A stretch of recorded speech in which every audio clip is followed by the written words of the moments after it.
Ok, bonsoir à tout le monde. Je suis Dekel Shoot, étudiant en Master 1, spécialité génie logiciel pour cette année. Bon, aujourd'hui, nous allons parler d'Angular. C'est quoi Angular? Pour comprendre ce que c'est qu'Angular, je vous ai préparé une petite présentation. Ok. Bon, dans cette présentation, nous allons voir une petite introduction, l'architecture MVC. Vous allez comprendre ce que c'est que l'architecture MVC, l'installation et la configuration, un petit getting started. On va parler des variables, des opérateurs, des déclarations de compte et contrôle des directives, les modules, les pipes, les services, les routeurs et enfin le HTTP client et les formulaires pour communiquer avec la base de données. Bon, en grand 1, nous avons l'introduction. Comme introduction, nous savons tous que Angular, c'est un framework. Angular, Angular est utilisé pour créer des applications côté client. Angular utilise le TypeScript. Qu'est-ce que le TypeScript? Le TypeScript, en fait, le TypeScript, c'est du code de JavaScript auquel on a ajouté le typage script. Je prends un simple exemple. Quand je déclare ma variable, je dois dire quel est le type de cette variable. Donc, c'est un peu ça en gros. Ok.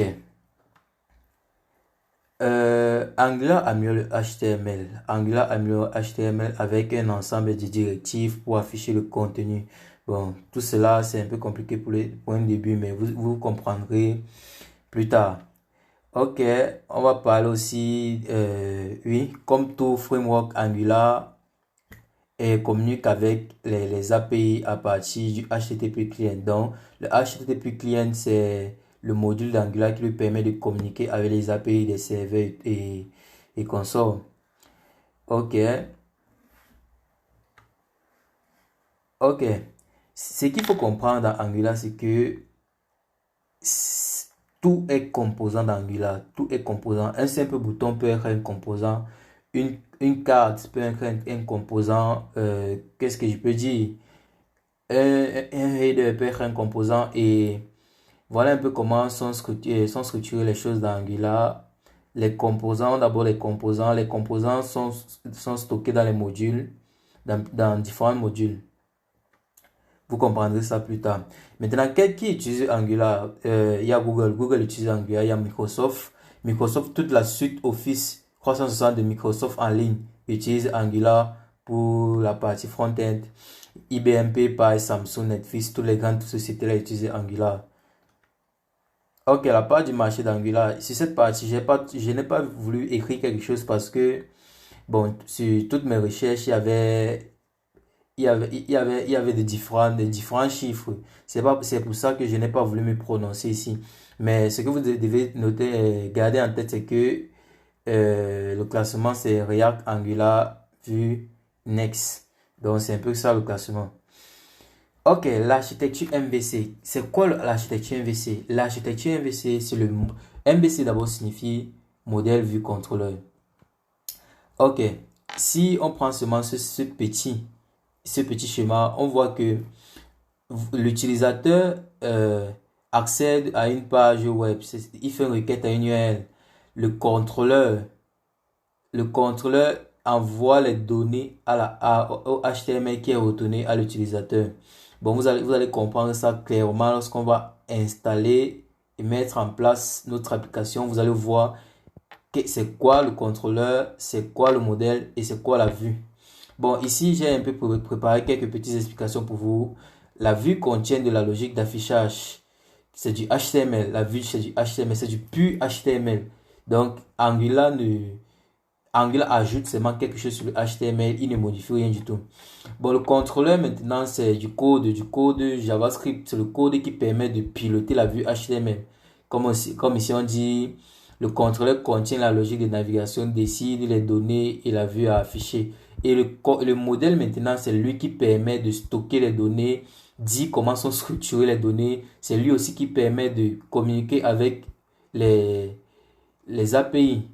Parce que les données viennent sous forme de JSON, le modèle, lui, il structure les données avant de le fournir au contrôleur qui va se servir de la vue maintenant pour afficher à l'utilisateur. Ok. L'installation et la configuration. Bon, pour l'installation, on a juste besoin d'un environnement de développement. Comme tout framework JavaScript, on a besoin de Node.js qui peut être installé sur Windows, Mac et Linux. Et l'environnement de développement et l'éditeur, bon, vous choisissez votre éditeur, hein. C'est à votre goût. Vous pouvez même utiliser bon, vous pouvez pas quand même utiliser le bloc-notes, mais vous utilisez un éditeur de texte, un IDE, ok. Et pour télécharger cela, vous téléchargez d'abord, il faudrait d'abord avoir Node.js. Voilà le lien pour télécharger Node.js. Bon, pour cet exemple, j'ai choisi d'utiliser Visual Studio Code. Et la dernière commande, c'est celle qui permet de vérifier si on a vraiment installé Node.js, parce que sur Linux, l'installation de Node.js est un peu complexe. Bon, pour installer Angular, on utilise cette commande npm install /cli-g. C'est quoi le CLI? Le CLI, c'est une interface de ligne de commande. C'est en fait le moyen pour le développeur de communiquer avec Angular. Vous allez voir ça plus loin. Bon, déjà, on va d'abord se référer sur la première ligne de code que nous voyons là. Et on va essayer de commencer. Bon, je vais tout simplement ouvrir un terminal et taper npm install Angular. Bon, je regarde la commande. Je savais qu'il avait oublié quelque chose. Angular /cli-g. Je vérifie la commande et c'est bien ça. Je tape entrée. Là, le gestionnaire de commande npm va se charger de collecter tous les packages, donc aura besoin Angular pour fonctionner. Il va l'installer et puis dans quelques instants, il va vous dire ceci est terminé, mais rassurez-vous que vous ayez une bonne connexion. Comme par exemple là présentement, ça fait un peu le temps, mais vous voyez, il n'installe rien parce que j'ai déjà Angular. Donc il se charge seulement de vérifier, il vérifie tous les packages. Et bien évidemment, j'ai Angular. Vous voyez, il n'a rien modifié. Bon, après cela, pour vérifier si Angular est installé sur votre ordinateur, vous tapez ng. Ng, c'est un peu comme npm, mais pour Angular. Vous voyez, chaque fois que vous aurez besoin d'écrire quelque chose, de donner une commande à votre application, vous allez utiliser ng. Bon, on va écrire ng version. On vérifie la version d'Angular qu'on a. Bon, là, ils vont me demander certaines choses. Bon, je vais juste dire oui. Vous voyez qu'on a l'interface de ligne de commande de Angular, on a la version 18. Vous voyez qu'on a la version 18. Actuellement, ils sont la version 20. Mais moi, pour l'exemple, j'ai téléchargé la version stable, la latest. Ok. Après cela, on va poursuivre dans notre présentation. Ok. Maintenant, comment créer un projet? Pour créer un projet Angular, on utilise le CLI d'Angular qui est ng new project. Project name, c'est le nom du projet. Donc, j'ai dit au CLI, je vais créer un nouveau projet. Bon, prenons un exemple. Si mon projet s'appelait First App, je vais écrire tout simplement ng new First App. Donc, si on le fait ici, bon, pour des raisons purement du tutoriel, je vais pas écrire First App quand même. Je vais écrire quoi? Premier project. Lorsque vous tapez cette commande, Angular va d'abord vous demander premièrement, est-ce que vous voulez ajouter du routing à votre application? Forcément, on va ajouter du routing parce que Angular crée des single page applications, des applications à une seule page. Et on a besoin du routing là pour naviguer entre des pages. Bon, après il nous demande quel style voulez-vous utiliser, du CSS, du SCSS, du SAS, du LESS. Bon, c'est à votre convenance. Moi, je vais choisir du SCSS, mais le SCSS, ça sera toujours la même chose que le CSS, sauf que là, il y a certaines choses qui ajoutent. Mais ça ne veut pas dire que Et si vous prenez du code CSS, vous mettez dans le CSS, ça va pas fonctionner, ça va toujours fonctionner. Bon, moi, je vais choisir du CSS. C'est le MPN, il va se charger de collecter toutes les données dont vous aurez besoin pour votre développement et installer cela. Et puis, lorsque l'installation sera terminée, il va vous dire, OK, votre installation est terminée et on pourra continuer. Bon, nous allons laisser le terminal tourner et continuer pour notre présentation. OK.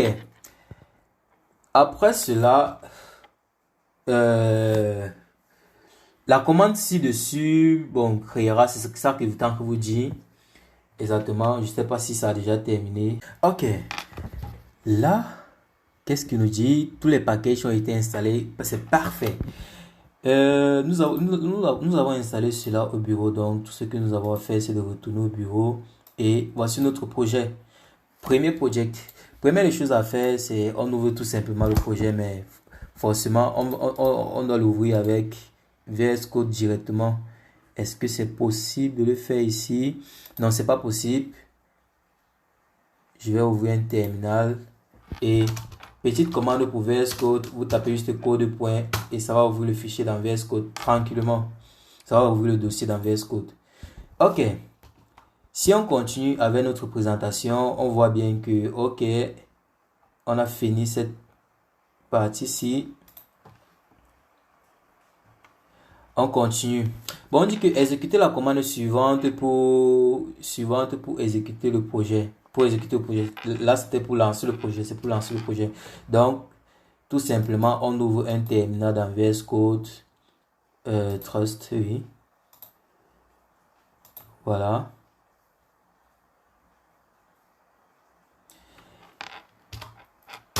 CLI d'Angular, ng, serve, c'est pour lancer le projet, -o, c'est pour que le projet s'ouvre directement dans le navigateur. Reprenons, CLI d'Angular, serve, c'est pour exécuter le projet, -o, -o c'est pour open, -o, open. Si j'écris open là, ça va toujours marcher. Donc c'est pour que ça ouvre dans le navigateur. Si je tape entrée, OK, il nous demande, oui, Google Analytics. Ça c'est parce que ça c'est pour la première utilisation d'Angular. Donc après il va plus poser cette question. On va laisser le CLI exécuter le projet et nous l'ouvrir dans un localhost. Le port d'Angular c'est le port 4200. Donc il va l'ouvrir sur le port 4200. OK, parfait. Il a fini d'ouvrir. On voit déjà que lorsque vous créez un nouveau projet d'Angular, comme dans tous les autres frameworks, il y a d'abord une page d'accueil qui vous présente un peu tout. Si vous voyez ici, si je tape new, il va me montrer la commande pour créer un nouveau component. Angular Material, il va nous montrer la commande pour ajouter Angular Material. Créer l'application, créer un Progressive Web App, il va nous montrer la commande pour créer le Progressive Web App. Donc, c'est un peu ça. Bon, ce n'est pas ça qui nous intéresse ici là. Moi, la première des choses, lorsque je viens de créer mon projet, bon, déjà, on va voir un peu la structure de notre application Angular. Si j'essaye d'augmenter pour que ce soit bien visible pour tout le monde là. Première des choses, nous allons vérifier, nous allons regarder tous les fichiers. Premièrement, on a un point Angular, ça c'est juste un cache d'Angular et là c'est le cache de VS Code. Là, on a le fichier, le dossier Node Modules, comme dans tout projet de NPM, on a toujours le dossier Node Modules et c'est dans ce dossier que sera logé tous les packages que vous aurez installés, tous les packages que vous allez installer.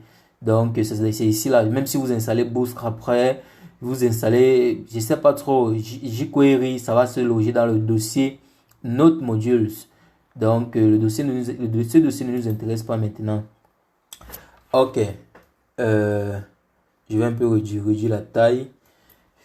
Après cela, on a un dossier SSC. Bon, on va laisser ce dossier pour l'instant. On va descendre directement en bas.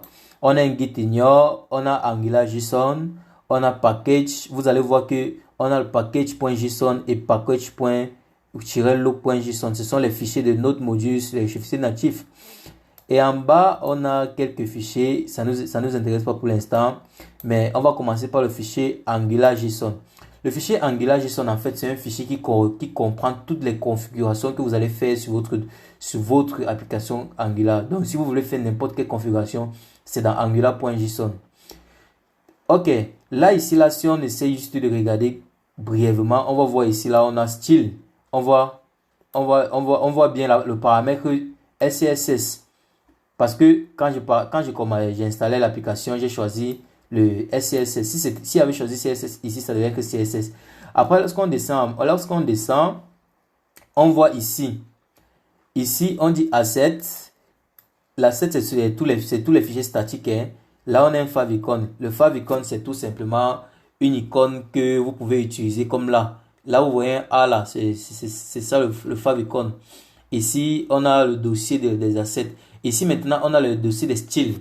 Chaque fois que vous allez installer une bibliothèque de styles, comme par exemple Bootstrap, vous serez obligé de venir mettre son chemin ici pour que Angular prenne ça en compte. Et bon, si j'essaye de faire ça de manière très simple, ok, je vais ouvrir un nouveau terminal de manière splittée. Je vais taper juste la commande npm install bootstrap tap. Bon, il me demande de taper sudo. Je sais pas pourquoi il me demande de taper sudo. Ah, j'ai mal écrit npm là. Je lance.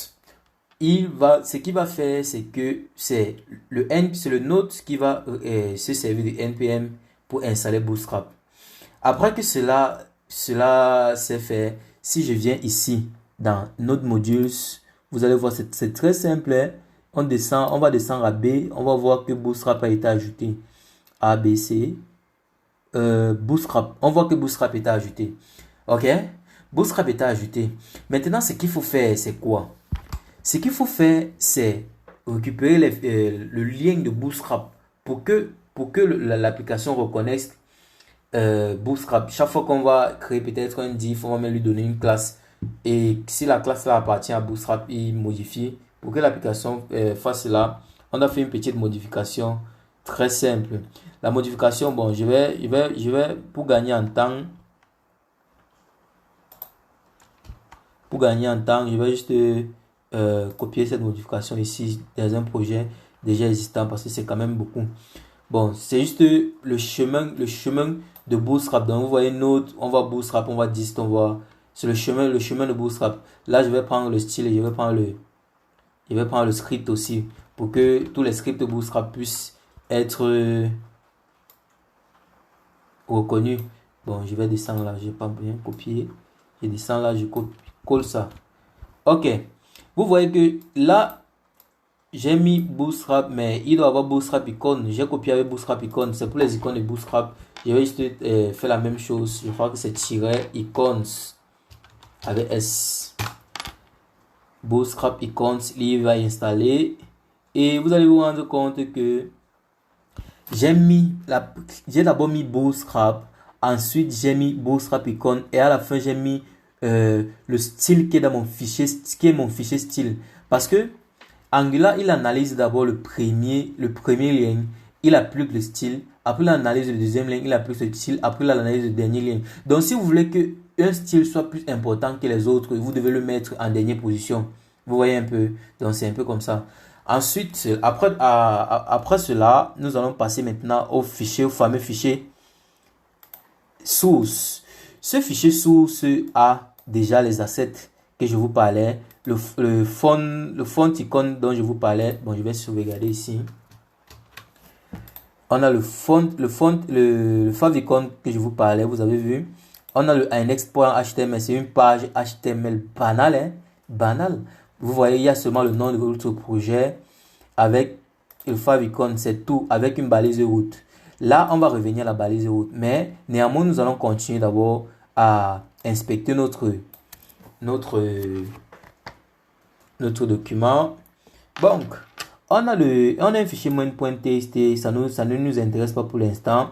On a un fichier maintenant styles. C'est ce fichier styles qui est ici. C'est ça. C'est ce fichier style. C'est ça ici. Le fichier style ici. Ce fichier style, si je mets un style ici là, même si Bootstrap avait déjà attribué, bon, oui, même si Bootstrap avait déjà attribué un style et qui avait déjà été appliqué, lorsqu'il veut compléter mon application, il va prendre les styles de Bootstrap appliqués. Ensuite, il va venir ici là vérifier s'il n'y a pas un style.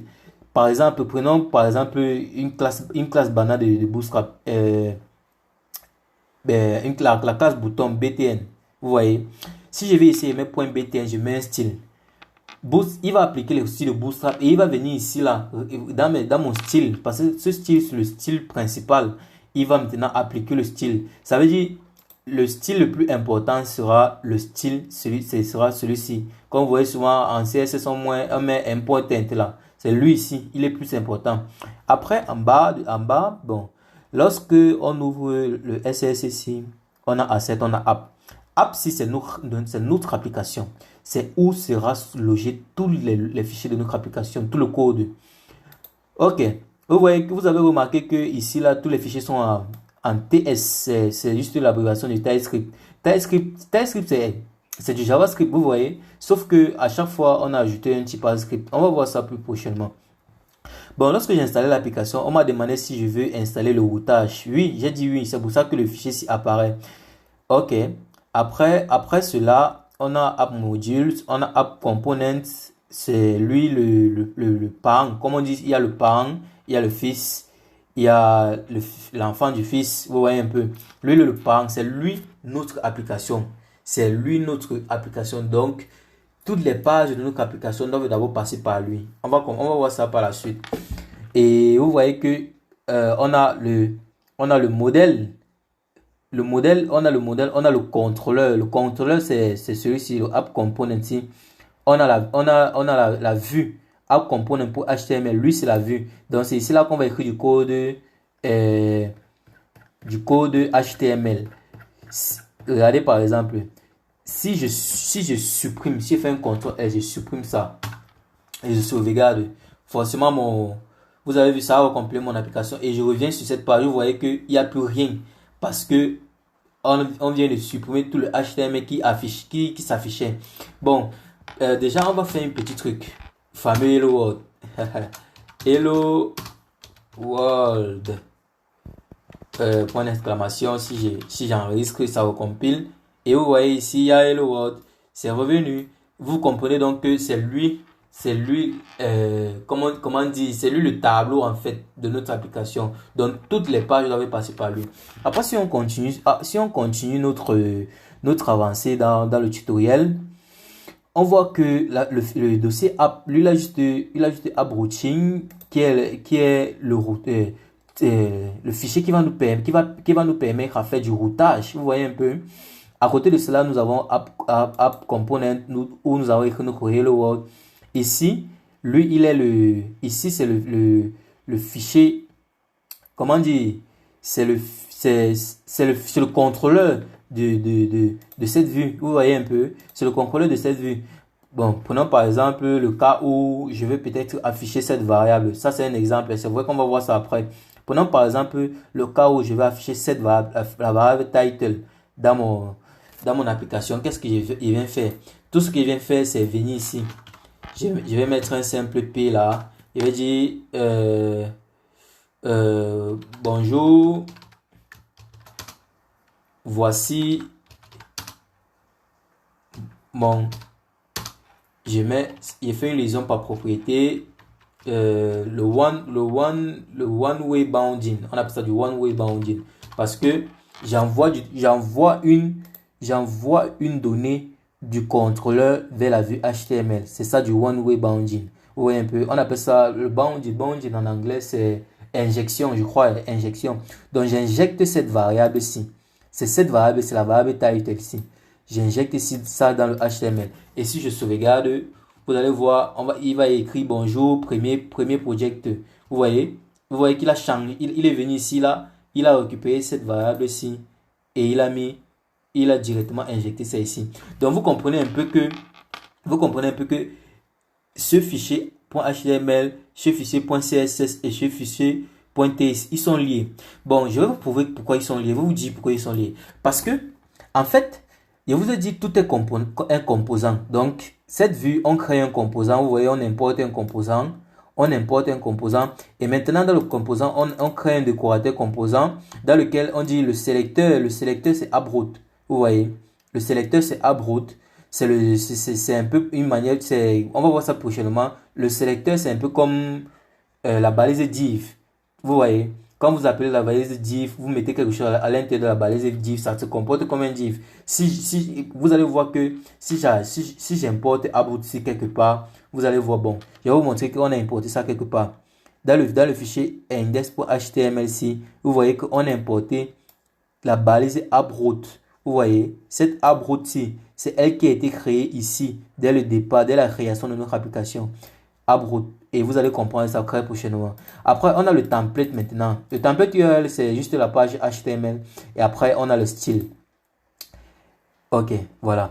Bon, je crois que j'ai un peu expliqué. C'est vrai que pour l'instant, c'est un peu flou, mais vous allez comprendre au fur et à mesure qu'on va avancer dans la présentation. Ok, on va continuer avec notre diapositive.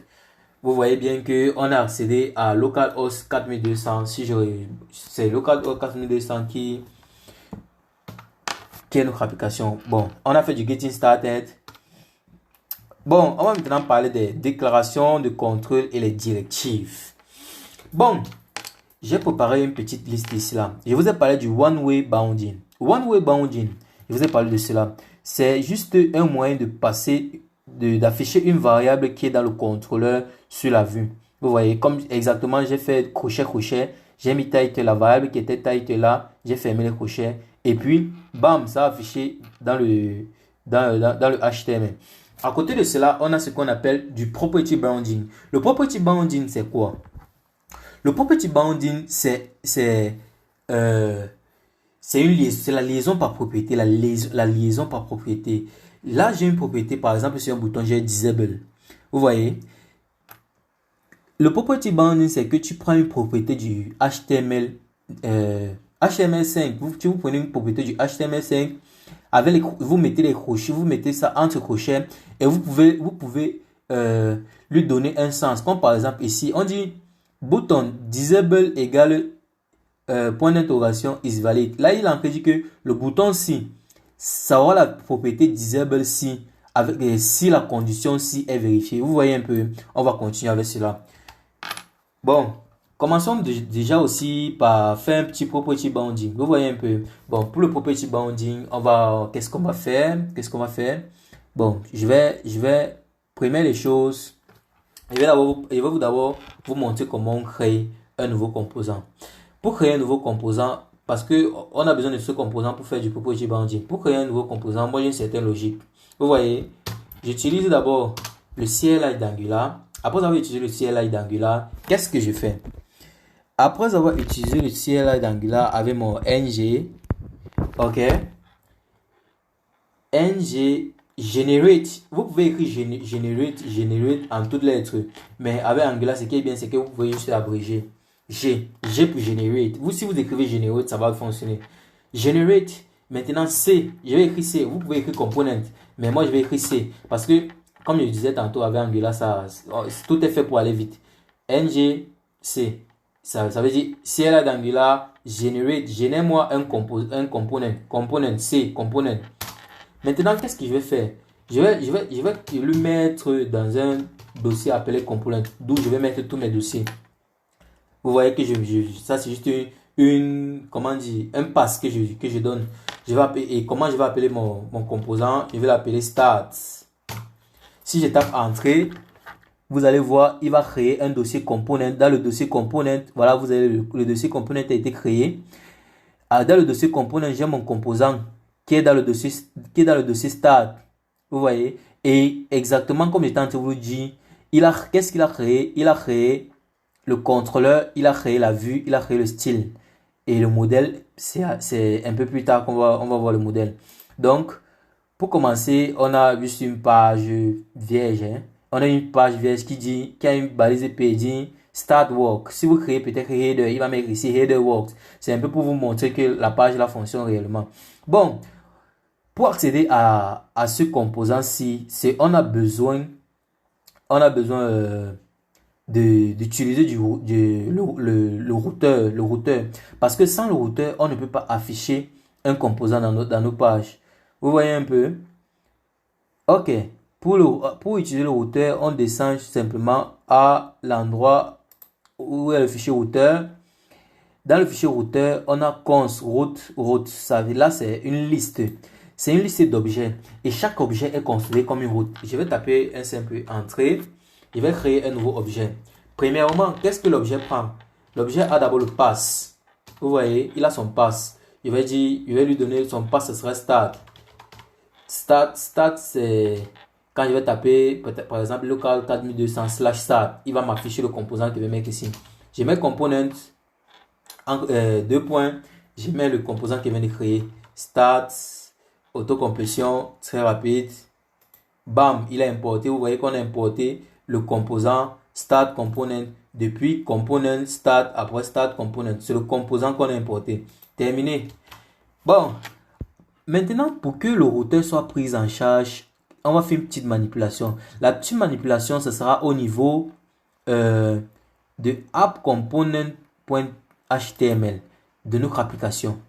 Pour que ce soit pris en charge, qu'est-ce qu'on doit faire? On doit appeler notre routeur outlet. Le routeur outlet, c'est cette chose-là qui permet d'afficher les pages sur le grand tableau que je vous disais là tantôt. ng router outlet, vous voyez, il a appelé la balise router outlet. Bam, vous voyez. Si je viens ici, si je viens là, vous allez un peu voir la magie d'Angular. Si je viens là, j'ouvre mon application.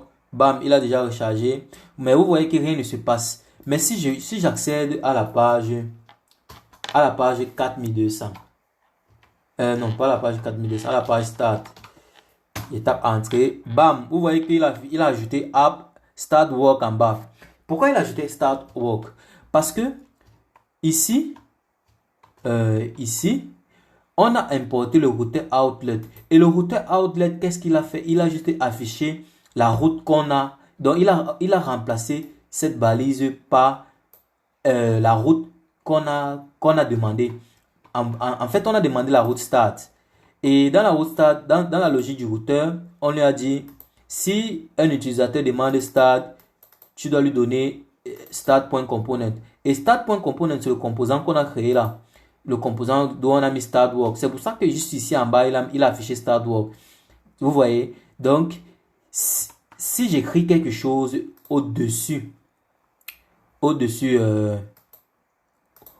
ici, au-dessus, quelques secondes, ici au-dessus, tout ceci ne doit pas bouger. Mais la seule chose qui va bouger, c'est ça. Bon, on a souvent une logique, on crée des pages HTML. On a une logique, on a le navbar, certains appellent ça le header. On a le sidebar, on a maintenant la page proprement dite. Donc, navbar, sidebar et la page proprement dite. Bon, ce que moi je vais faire pour ne pas vous embrouiller, je vais supprimer tout comme ça, laisser uniquement dans cette page ce qu'on appelle le router outlet. Après avoir fait cela, vous allez voir, là on a seulement start work parce qu'on a accédé à start. Vous voyez un peu. Bon, on va maintenant mettre en pratique les éléments qu'on était en train de voir ici. Premièrement, on doit mettre en pratique le one-way bounding. Le one-way bounding. Ok, on a le one-way bounding. Pour faire du one-way bounding, c'est la liaison par propriété. Donc, on envoie une donnée du contrôleur vers le template. Bon, là, je vais peut-être créer une variable name. On est dans une classe, tout est classe dans Angular. C'est la programmation orientée objet. C'est pour ça que partout où vous allez passer, vous allez voir toujours export class. Export class. Là, je vais créer une variable name.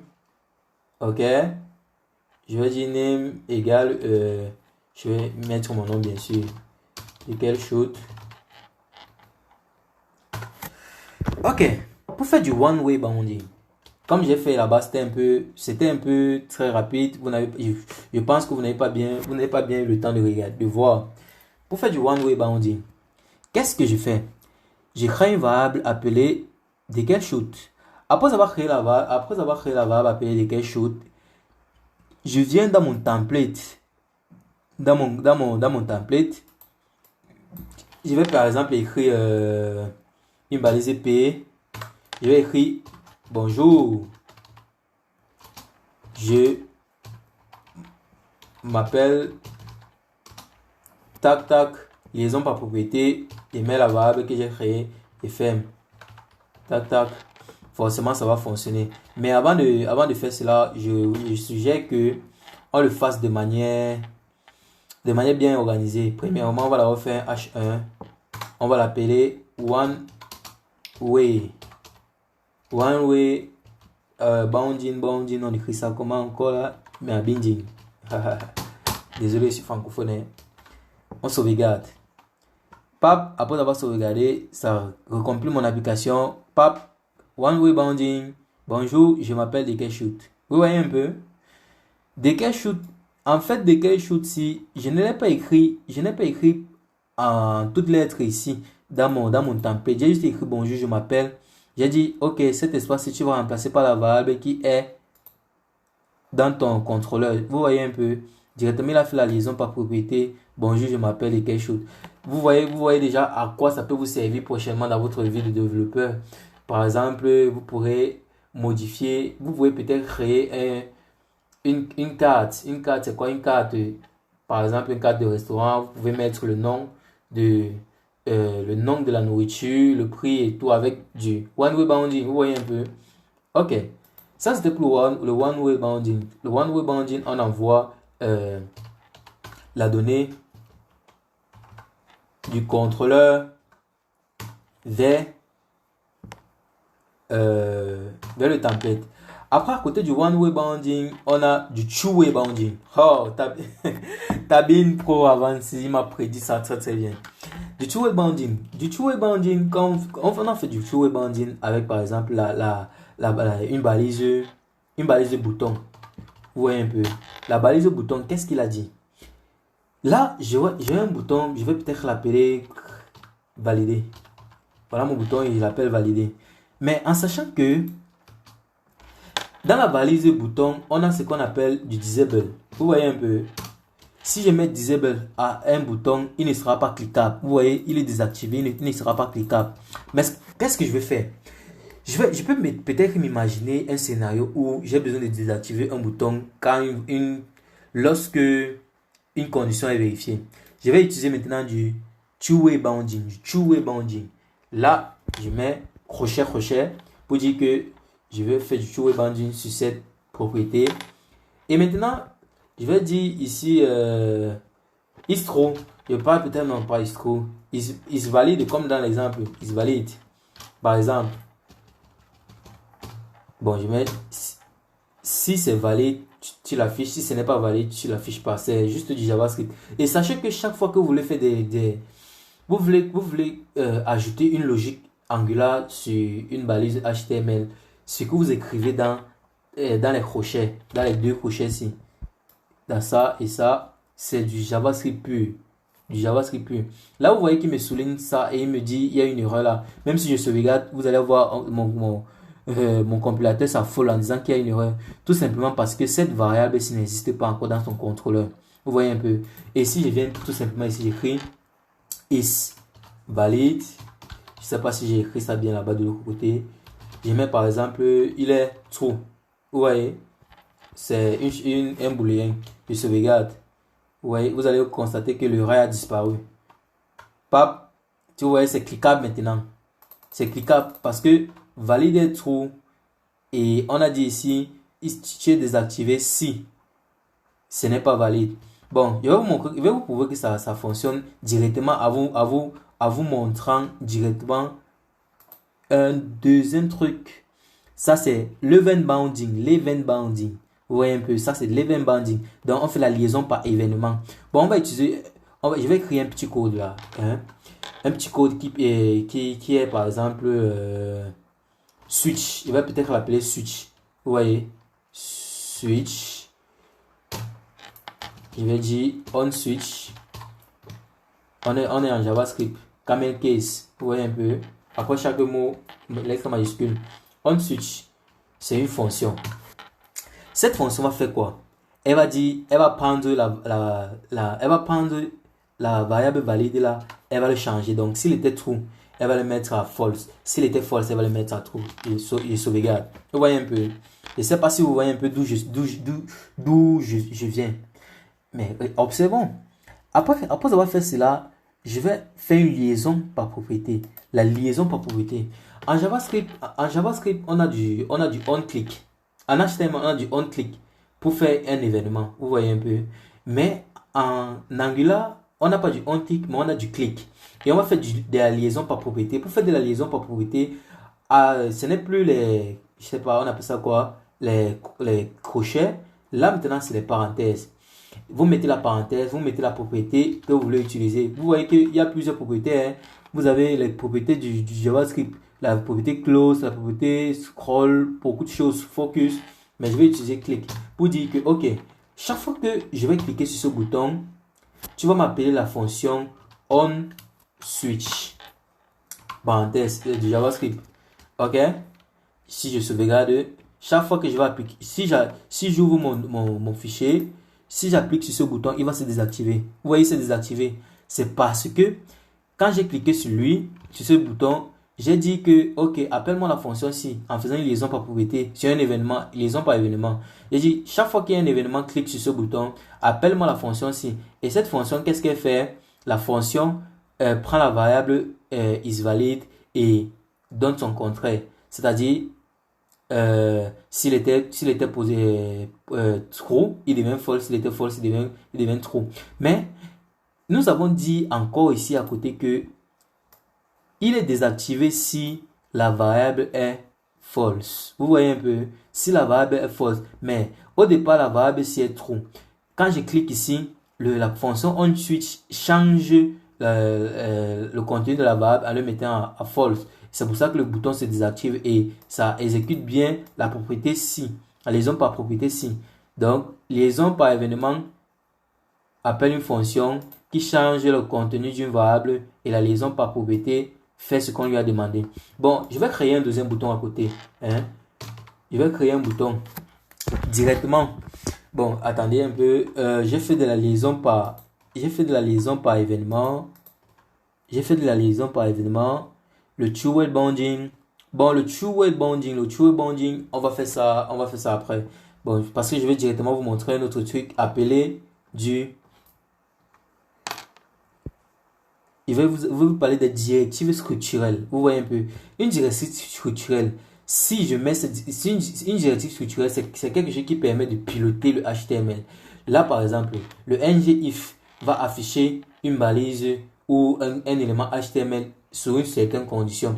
Le ngFor, lui, va itérer sur une variable itérable, comme par exemple un tableau d'objets, quelque chose d'itérable. Vous voyez un peu. Bon, on va directement utiliser le ngIf ici là. Parce que ici, j'ai besoin d'un bouton appelé active. Parce que lorsque je désactive un bouton, je n'ai plus un moyen pour l'activer. Et maintenant, je vais directement utiliser le ngIf. Vous voyez, ngIf. Je vais dire, le bouton si est activé si is valid. Vous voyez un peu. Il est activé si le bouton est désactivé. Si le bouton est désactivé, ce dernier-ci est activé. Vous voyez un peu. Et chaque fois qu'on va cliquer sur lui, il va encore appeler la fonction switch. Vous allez voir ce que ça va faire. Ce que ça va faire, c'est tout bonnement magnifique. Hein? C'est tout bonnement magnifique. Ok. J'ouvre mon document. Voilà. On a du two-way bonding. Si je clique sur valider, vous voyez le bouton activé a apparu. Ça veut dire quoi?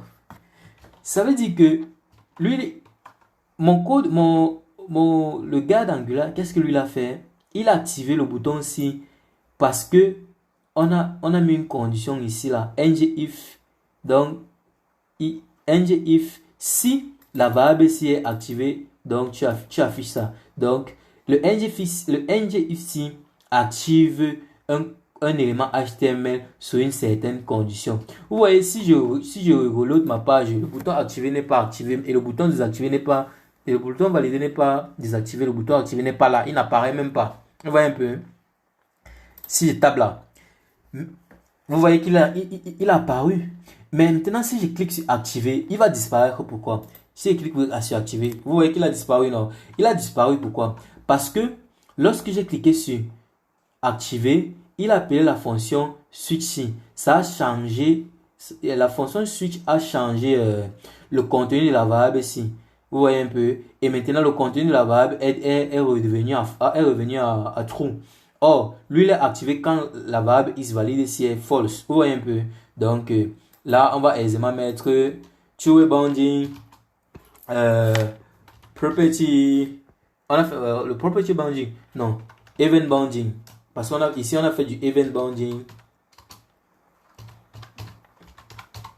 On a fait du event bounding. On a fait du two-way bounding. On a fait du... Bon, ok. On a fait ces deux choses. Et on a fait aussi... les directives structurelles, on a fait une directive structurelle de ngIf. ngIf. Ok, on a fait le ngIf. Ok. Maintenant, pour continuer, on va continuer avec un petit truc appelé le ngFor. Je vous ai dit, le ngFor, lui, il était un élément HTML. Ok. Vous allez voir une démonstration. Bon, pour faire cela, qu'est-ce que j'ai besoin? J'ai besoin d'une liste. Une liste de choses. Bon, je vais appeler la liste là peut-être Days. J'ai besoin d'une liste de jours. Bon, dans les jours, j'ai un tableau. Premier élément du Days. J'ai peut-être month. Non, j'ai pas month. J'ai lundi. Je sais pas s'il va reconnaître ça. Oh, tableau, il ne m'aide pas parce qu'il ne comprend pas le français. J'ai lundi, j'ai mardi, j'ai il va pas refaire l'autocompression là. J'ai mercredi. Bon, on va s'arrêter à jeudi. J'ai jeudi. J'ai créé cette variable ici, la variable days. Vous voyez un peu.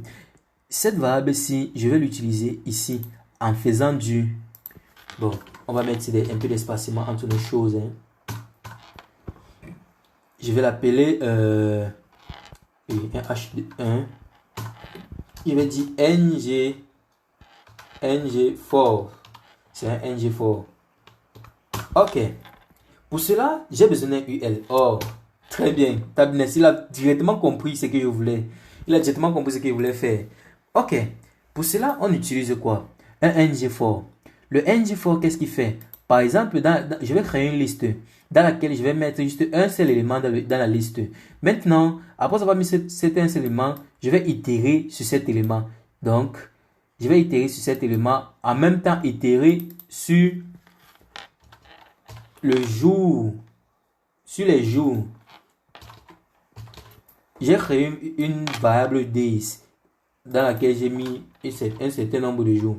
Et maintenant, ici, c'est purement du JavaScript. Regardez, ngFor, let days of day. Je crois que lorsqu'on va itérer sur un élément en JavaScript, on écrit ça et ça passe. Vous voyez, c'est purement du JavaScript. Et maintenant, qu'est-ce qu'il fait? Chaque fois que je mets let days, je crée une variable day of days. Ça veut dire que quand il va itérer sur la liste des jours-ci, chaque fois qu'il va itérer, il va prendre un élément, il va l'envoyer ça dans la variable day ici. Et maintenant, c'est cette variable day que j'affiche ici là en utilisant du one way. Vous voyez un peu, du one way bounding. Crochet, crochet, je mets la variable, je ferme. Et maintenant, vous allez voir que vous allez être surpris de ce qui va s'afficher. Vous allez voir que là, on peut facilement automatiser quelque chose. Vous voyez que j'ai mis du ngFor. On voit lundi, mardi, mercredi, jeudi. Alors, j'ai créé juste une liste. Dans la liste, j'ai mis juste une balise UL. Donc, on devait s'attendre à avoir juste un seul élément. Mais sauf que la directive ici m'a permis d'itérer sur les jours. D'itérer l'élément HTML sur les jours. Vous voyez bien que cela a marché. Vous voyez. Là, par exemple, ça peut être dans le cas où on prend peut-être un ensemble d'articles sur une API et maintenant on veut afficher ces articles-là sur une interface utilisateur. On occupe l'API, on connaît la structure de cela, et on affiche tranquillement. Ça, c'était le ngFor. Le ngFor permet d'itérer. Vous voyez un peu. À côté du ng4, on a quoi? À côté du ng4, on a le ngStyles. Lui, il permet de modifier le style d'un élément sur une certaine condition. On a le ngClass. Lui aussi permet de modifier la classe d'un élément sur une certaine condition. Donc, tout ça marche, ça fonctionne de la même manière. Vous voyez un peu, ça fonctionne de la même manière. Mais, vous avez vu, j'ai installé Bootstrap. Mais depuis, vous voyez que rien n'a changé. On a toujours de l'écriture en du HTML. Pourquoi cela? Parce que quand j'ai installé Bootstrap, je l'ai paramétré dans notre fichier Angular. Ce fichier Angular, chaque fois que vous le modifiez, vous êtes obligé de redémarrer le serveur. Vous êtes obligé de redémarrer le serveur. Et vous allez voir, si je redémarre le serveur en créant toujours ngserve-o et en patiente là, vous allez voir, vous allez constater la différence que Bootstrap a été réellement installé. On va juste patienter le temps que notre serveur, il faut juste regarder les écritures là. Vous allez voir, les écritures là vont changer. Vous voyez. On patiente quelques instants, ça charge. Bon, ici, ça perd un peu de temps. Pap, vous avez vu, ça a changé. Vous constatez que Bootstrap a vraiment mis comment dire, son style. Et on va faire un petit exemple. Là, on est là. Petit exemple. Je vais venir ici. Sur Start. Je vais copier toute ma logique ici. Je vais le mettre dans un div avec une classe container. Container, c'est une classe de Bootstrap qui permet de un peu styliser les choses. À côté de cela, chaque fois que je vais avoir un bouton, je vais lui donner une classe btn. La classe btn, c'est une classe de Bootstrap. On a aussi btn-secondary. Bon, je vais utiliser le btn secondary. Bon, j'espère que je ne me suis pas trompé. Ok, je vais copier ceci. Je vais mettre aussi sur le bouton ci. Donc, je vais aussi la classe btn secondary. Je vais sauvegarder. Et paf, vous voyez, le style a été mis. Vous voyez que notre bouton a changé. Même la manière d'écrire a changé aussi. Vous voyez un peu. Là, c'est parfait. Waouh. Si je clique sur valider, vous voyez, activer. Vous voyez, le style Bootstrap a fonctionné. Et vous voyez qu'on a déjà un certain style de responsive seulement en installant Bootstrap. Même si je passe en mode téléphone, vous allez voir, il est responsif. Bien responsif même. Vous voyez un peu. Bon, ce n'est pas ce qui nous intéresse ici le mieux. On va continuer pour, notre présentation avec la suite. Ok. On va voir ce qu'on appelle les modules. C'est quoi un module? Un module, on a parlé de beaucoup de choses, mais on n'a pas parlé du module. Là, dans notre application, j'ai fait exprès d'esquiver ceci. App module, si j'ai fait exprès de l'esquiver. App module, si lui, en fait, c'est où tout se passe, c'est tous les imports de notre projet se passent. Par exemple, j'ai créé le composant app component. Vous voyez que dans la déclaration, il a été importé pour dire que ce composant est déclaré. C'est ça qui me permet de l'utiliser partout où je veux. À côté de cela, on a du browser module, c'est lui qui permet la manipulation. On a du app routing, c'est ce composant qui permet le routage. Vous voyez un peu. Chaque fois qu'on va vouloir travailler avec un module, on va devoir l'importer. Comme par exemple le module le module Reactive Forms, qui permet de créer des formulaires réactifs. Vous voyez un peu. Le module HTTP client qui permet de communiquer avec les serveurs des API. On va devoir l'importer ici là. Ok. Je vous ai parlé du module. Et ici dans Provider, on va mettre nos services. Je vais vous dire après à quoi servent les services dans Provider. Ok, on va continuer avec notre présentation. Après avoir vu le module, on va voir les pipes, les services et le routeur. Les pipes, commençons d'abord par le pipe. Le pipe, c'est quoi? C'est une fonction de... Je ne sais pas si je vais appeler ça une fonction, mais c'est quelque chose d'Angular. C'est une chose d'Angular. C'est un élément d'Angular qui permet de modifier, de modeler en fait. Lui permet de modeler un texte sur une forme. Par exemple, on peut peut-être avoir une date. On le modèle. On dit que Bon, comme en JavaScript, quand on dit new date, il nous envoie beaucoup d'informations. On veut le filtrer. Par exemple, on veut juste avoir le jour, l'année et tout ça. On va utiliser les pipes. On va voir ça dans quelques instants. Allons directement pour voir les pipes. Pour voir les pipes, qu'est-ce que je vais faire? Je vais venir ici, toujours dans mon fichier start. Ok? Je vais créer quelque chose appelé date. La date égale à new date. C'est du JavaScript. New date, c'est une fonction native du JavaScript. Je n'ai rien modifié là. Rien du tout. Après avoir sauvegardé cela, je viens ici dans App Component. Je continue avec ma logique que j'utilise depuis le début. On a d'abord le header. On a d'abord le H1. Je vais l'appeler pipe. Après, à côté de cela, je vais mettre je vais simplement le mettre dans un P. Je vais faire du property bounding. Je vais mettre la variable date que j'ai créée là-bas. Oh, dans la variable date, dans le property bounding, ce que tu peux faire, c'est que tu peux ajouter le pipe. Comment on ajoute un pipe? On ajoute un pipe avec Alt 6. Ça permet de mettre le crochet qui est droit là. Pour dire que là, je vais mettre un pipe. Là, ici, je vais mettre un pipe. Et le nom du pipe, c'est quoi? C'est le pipe date. Vous voyez un peu? Dans le pipe date, qu'est-ce que je vais mettre? Bon, il y a souvent une manière de... À côté, je mets ça. Qu'est-ce que ceci signifie? Ça veut dire, donne-moi d'abord les jours, D. Après, tu me donnes le mois. Après, tu le sépares par une virgule, tu mets l'année. Maintenant, après l'année, tu mets une chaîne de caractères. Vous pouvez mettre ce que vous voulez ici. C'est une chaîne de caractères comme toutes les autres. À côté de cela, tu me donnes l'heure et tu me donnes le mois de la journée. Si je sauvegarde, si je sauvegarde là, bam. Bon, déjà, est-ce que je vais même d'abord enlever là, le pipe ici pour que vous voyez la différence, pour vous faire comprendre une différence. Est-ce que ça va fonctionner? Est-ce qu'on peut afficher la date directement dans le HTML? Waouh, on peut afficher. Quand vous appelez la fonction newDate, le JavaScript vous donne cette chaîne de caractères ici, qui n'est pas forcément compréhensible par tout le monde. Et je crois qu'il a même simplifié. C'est même plus long. C'est plus long. Je crois que c'est plus long.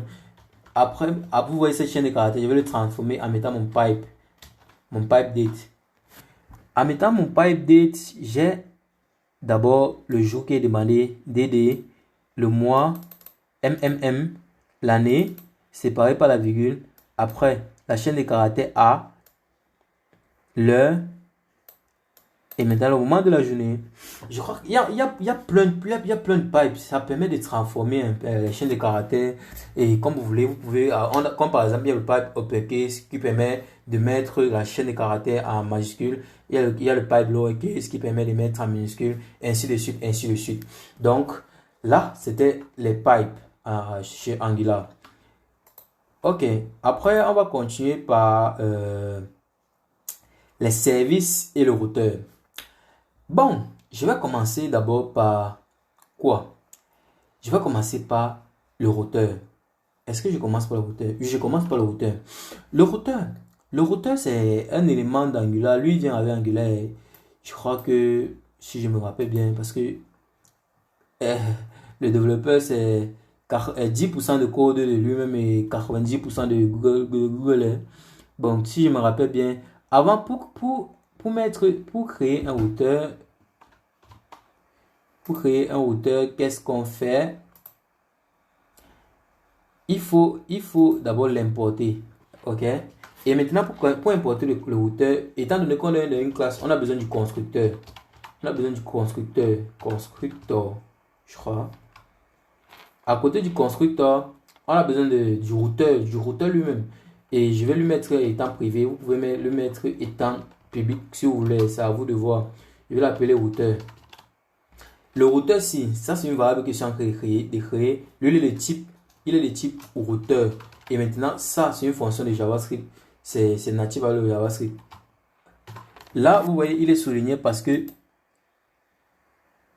il n'a pas été importé. Si je vais mettre mon curseur au-dessus, là, vous allez voir mon VS Code va check for quick fix.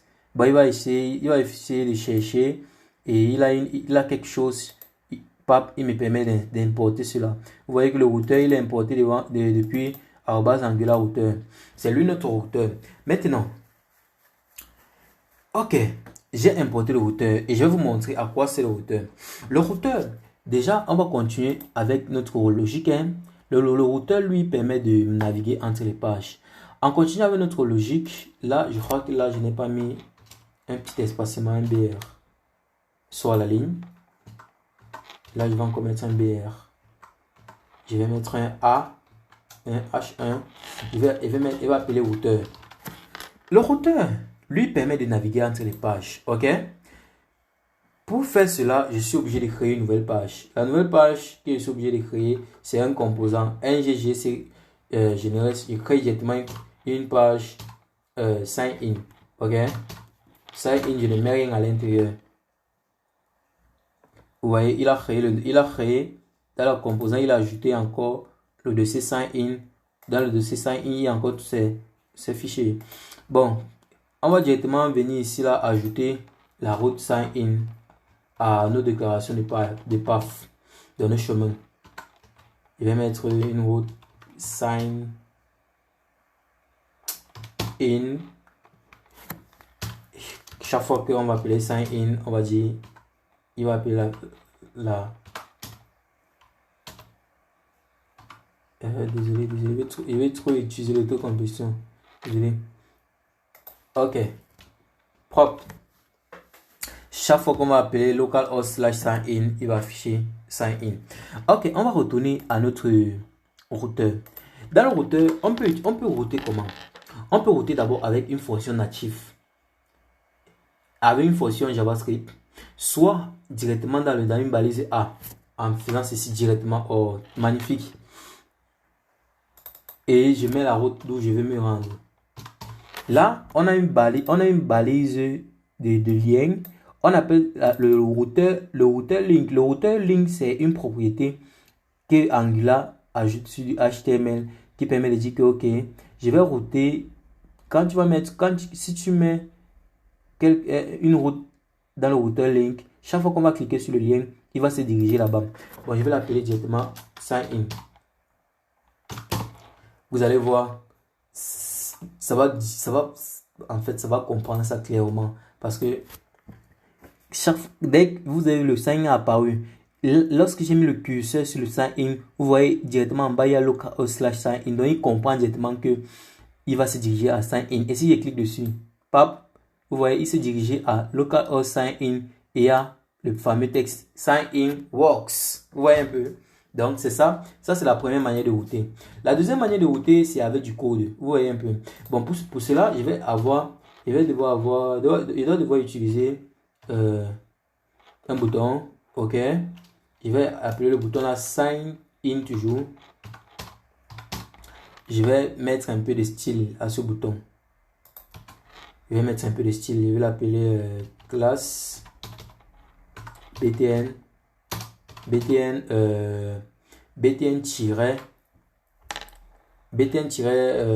secondary, non, secondary, primary même, primary, pour que le bouton soit en bleu. À côté de cela, maintenant, qu'est-ce que je vais faire? Je vais faire une liaison par événement. L'événement clic du bouton, chaque fois que je vais cliquer sur le bouton, il va me rediriger vers quelque part. Et c'est quelque part là, je vais appeler, étant donné que j'ai déclaré une variable appelée routeur, la variable est de type routeur de Angular. Vous voyez un peu. Si j'appelle routeur, il existe. Ok. Point. Dans le routeur là, il y a quoi? Je crois qu'il y a navigate. Il y a navigate. Et quand tu veux naviguer quelque part, tu mets entre parenthèses crochet. Après le crochet, qu'est-ce que tu mets là? Je crois que tu mets... Non. Tu mets entre parenthèses, crochet, tu mets la route où tu veux te diriger. Je vais l'appeler sign in. J'espère que je ne me suis pas trompé. Croisons le doigt. Ok, il est déjà en train de prévenir ici là qu'il y a une erreur. Opening tag, bouton not termined. Et que j'ai pas terminé le bouton là comment? Oh, d'accord. Je n'ai pas. Ok, est-ce que c'est bon? Non, c'est pas bon. Je dois utiliser le petit. crochet ici. Ok, bon. Bon, il me dit, cette variable n'existe pas. C'est vrai. Property router is private. Ah oui, il est privé. J'ai dit qu'il est privé. Vous voyez que ça respecte vraiment la programmation orientée objet. Il était privé et je ne peux pas l'utiliser ici. Si j'essaie de sauvegarder, mon compilateur va bugger là. Vous voyez, il y a déjà les erreurs. Étant donné que je l'ai dit qu'il est privé ici, je ne peux pas l'utiliser n'importe où. Mon constructeur, il est où? Ici, il est dit privé. Donc, quand il dit privé, ça veut dire qu'il peut seulement l'utiliser dans ce fichier. Il ne peut pas l'utiliser dans d'autres fichiers. Donc, je suis obligé de mettre ce public. Et en mettant public, forcément, vous voyez, il n'y a plus d'erreur. Et j'ai décidé de descendre à mon compilateur, il dit compilation successful. Successful. Ok. Vous voyez, si je mets le curseur ici, il n'y a pas de lien. Parce qu'il utilise une fonction. Mais si je mets le curseur ici, il y a un lien. Parce que le router links, le router links, qu'est-ce qu'il fait? Angular modifie en fait le href de la balise A en mettant dans le href là localhost slash 2.4200/sign-in. Or, sur le bouton ci, quand vous mettez là, on ne me montre pas d'où on va aller parce que c'est du JavaScript. Si je clique là, vous voyez, on a toujours routé. On a routé. Là, on a fait du routing. Parfait. Continuons maintenant avec, on a vu les pipes, on a vu les routeurs. On va continuer avec le service. Pipe router service.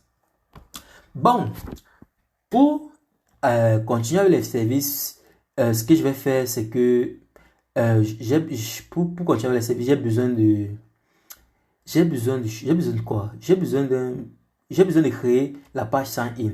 Vous voyez, j'ai besoin de créer la page sign-in. Parce que le service, c'est quoi? C'est un peu du genre, je suis Orange. Je vends un service qui est par exemple l'accès à Internet. Dans notre cas, si c'est par exemple la possibilité de se connecter. Je te permets de te connecter. Vous voyez, ça c'est le service que je te vends. Tu es obligé, pour souscrire à mon service, il faut que tu respectes certains critères. Vous voyez. Et maintenant, le service Orange peut être utilisé. Le service d'Orange qui est la fourniture d'accès à Internet peut être utilisé par beaucoup de gens. Donc, le service, c'est une fonction ou un ensemble de fonctions qui peuvent être réutilisées par autant de vues de composants que possible. Vous voyez, il est là pour servir, il donne, il sert. Ok. Pour créer le service, ce qu'on fait, c'est on utilise toujours notre CLI ng generate. Il ne fait jamais oublier generate. S pour service. Si vous écrivez service, ça va tout fonctionner. Mais moi, j'écris service. Je vais le mettre dans le dossier services. Services. Je vais l'appeler all. Ça sera tout, en fait, le dossier, le fichier qui va contenir tous mes services. Je vais lancer. Et vous allez voir, il a créé un dossier service ici. Lui n'est plus dans le component. Il n'est plus dans le component. Non. Si je ferme le component, vous constatez qu'il n'est plus là. Et vous allez constater que le service est différent du composant. Vous pouvez directement remarquer la différence. Vous remarquez que dans le service, on n'a plus besoin du fichier HTML, on n'a plus besoin du fichier CSS. On a juste besoin du fichier TS. Parce que lui, il est le service. Donc, et le service est injectable. Vous voyez, c'est un injectable. Ce n'est plus un component. Ok. J'ai créé le service. Après avoir créé le service, qu'est-ce que je fais? Je vais directement passer au formulaire. Parce que je pense que après service, on a formulaire. Non, on a le HTTP client et le formulaire. Bon, pour le formulaire, qu'est-ce que je fais? Pour le formulaire, étant donné qu'on veut créer la page d'accueil, forcément, on a besoin d'un formulaire. Ok? Ok, là actuellement nous sommes sur la page de sign-in et nous avons besoin de créer un formulaire. Avant de faire tout cela, nous allons faire quelques petites manipulations dans notre conteneur, dans notre contrôleur sign-in. Première manipulation à faire, c'est d'appeler une fonction primordiale qui est une fonction qui s'exécute chaque fois que une page charge. Si par exemple la page sign-in veut charger, il y a une fonction qui doit d'abord s'exécuter. Et pour cela, nous allons demander à notre classe d'implémenter une certaine fonction appelée onInit qui est importée depuis Angular Core. Et si vous lui demandez d'implémenter ça, il faut forcément lui donner la fonction qu'elle doit implémenter et la fonction là doit forcément s'appeler ngOnInit. Ok. Ça ne retourne rien. Voilà. Maintenant, cette fonction-ci, chaque fois que ça va se charger, cette fonction-ci doit d'abord s'exécuter. Vous voyez, ngOnInit, c'est un peu init là, c'est un peu comme initialisation. À côté de cela, nous voulons créer un formulaire, ok? Pour créer le formulaire, nous avons besoin d'utiliser le reactive form. Le reactive form, pour l'utiliser ici dans notre sign-in, on a besoin du form group. Le form group, en fait, c'est une fonction de Java, de Angular qui permet de grouper tous les éléments d'un formulaire dans une seule variable. Et pour cela, nous allons appeler sign in,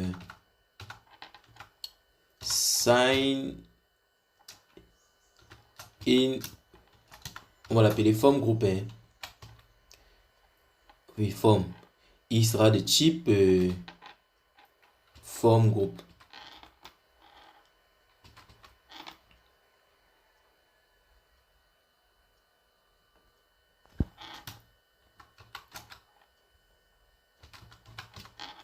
Il sera de type form group.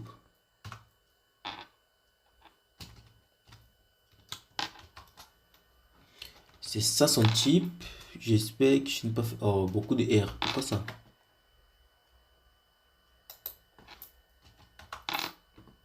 Il sera de type form group. Ok. À côté de cela, chaque fois que quand on veut se connecter, on doit chaque fois qu'on veut se connecter, il y a un message que le serveur va nous envoyer. Ce message, ça sera soit un succès, soit un échec. Donc, on va créer directement cette variable. La variable sera de type string, mais elle n'est pas définie pour l'instant. À côté de cela, on doit aussi avoir à côté de cela, bon, on va laisser ça pour l'instant comme ça. Après, on a besoin de notre constructeur. Qui va importer certaines fonctions dont on a besoin, certaines fonctions d'Angular dont on a besoin, notamment du form builder. On va l'appeler, on va lui mettre une valeur privée. On va l'appeler form builder de type. Il sera de type form builder. Ok. À côté de cela, on va aussi importer le service. On a créé un service, on doit l'importer.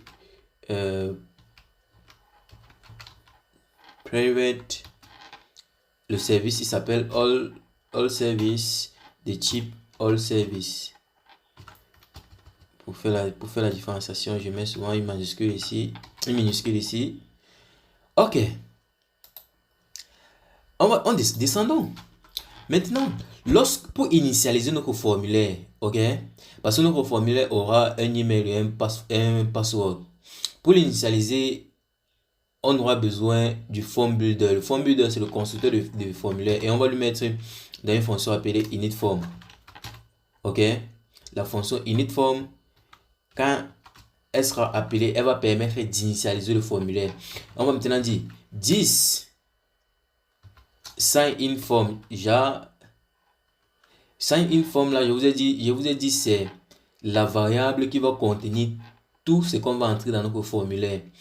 This sign in form sera prend le constructeur 10 form builder. On le construit. Lorsqu'on le construit, on appelle la fonction groupe parce que c'est un groupe de formulaires qu'on veut utiliser. Donc on veut construire un groupe de formulaires. Ok. À côté de cela, c'est une fonction qui prend en paramètre euh, un objet. Dans l'objet, on aura dans cet objet-ci, on va mettre tous les éléments de notre formulaire, que ce soit le nom, le prénom, l'email, le password. Ok, on va le mettre comme ça. Email, deux points. Maintenant, pour l'email, qu'est-ce qu'on va faire? On a besoin d'avoir un type d'email. Pour que Angular reconnaisse l'email, il faut lui passer je crois qu'on appelle ça des expressions régulières. Ok?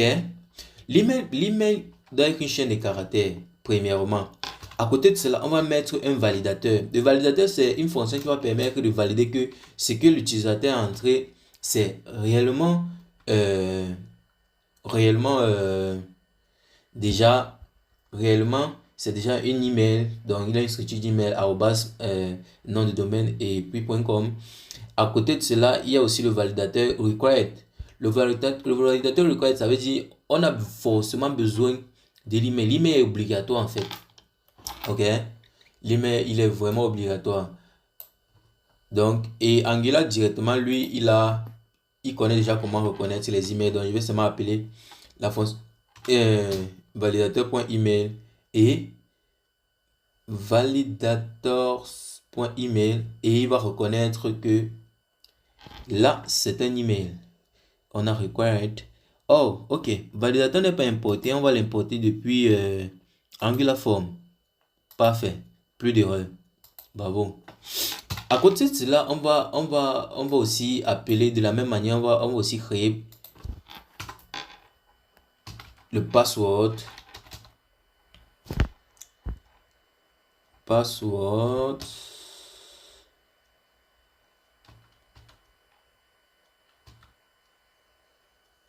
Ok.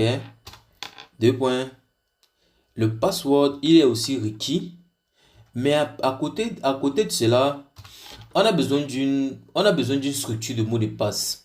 La structure de mot de passe ça doit comprendre et les chiffres, et les lettres, les majuscules, les minuscules, et au moins 6 caractères minimum 6 caractères. Et pour cela, on va venir ici mettre un pattern qui peut être reconnu. Ok, vous voyez que cela décrit parfaitement ce qu'il est en train de dire. Ça veut dire il accepte les chiffres de 0 à 9.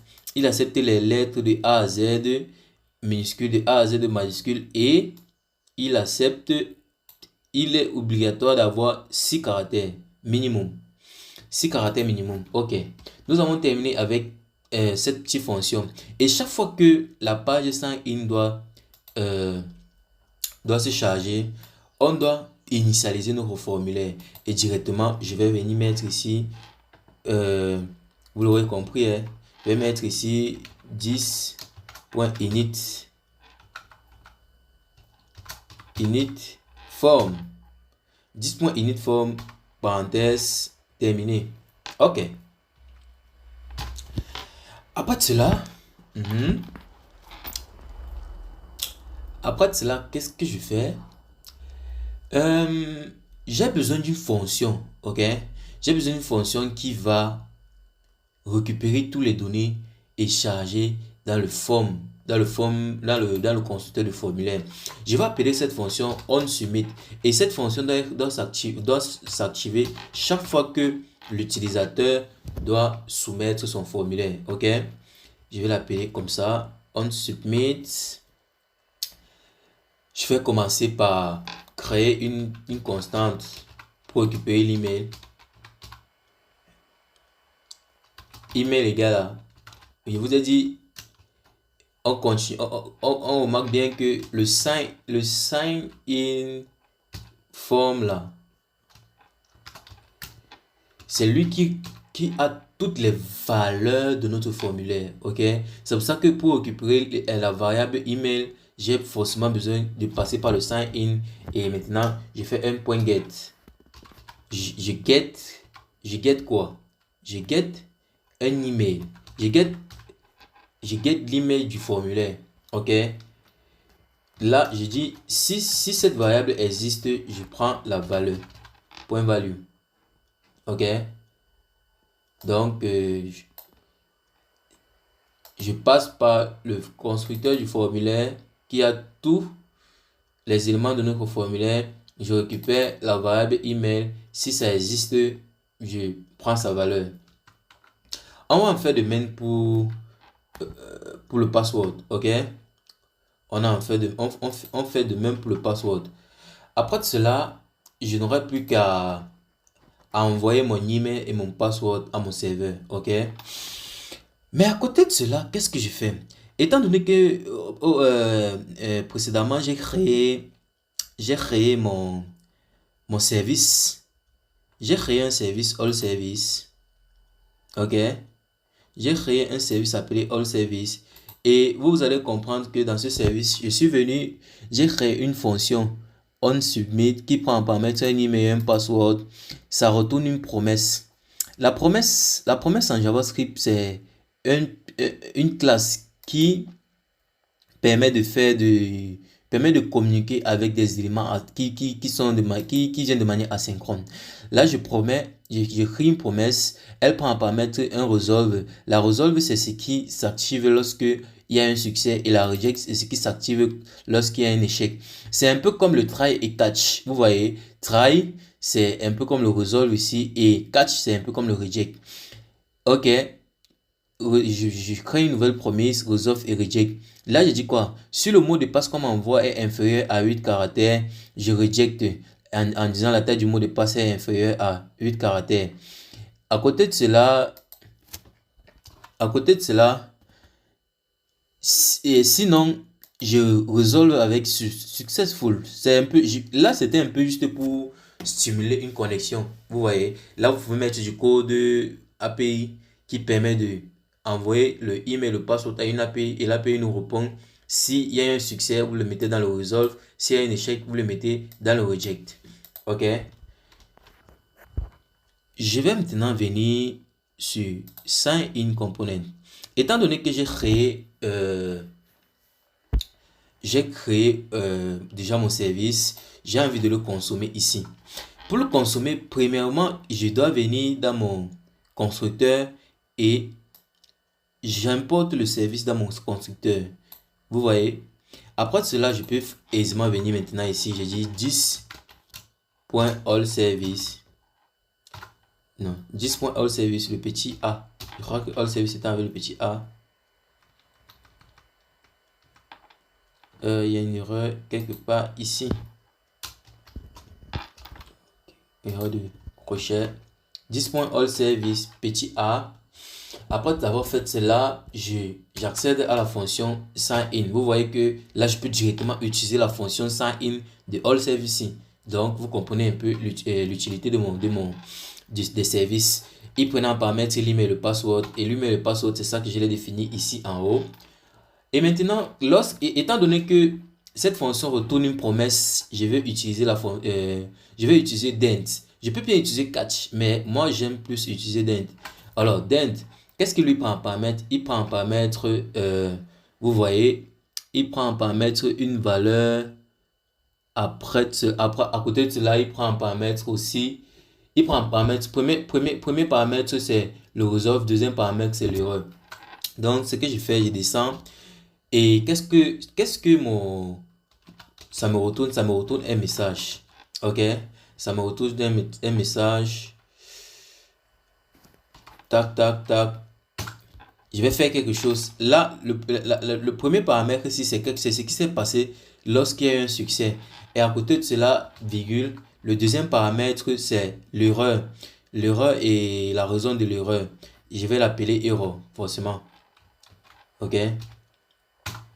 Maintenant, j'ai créé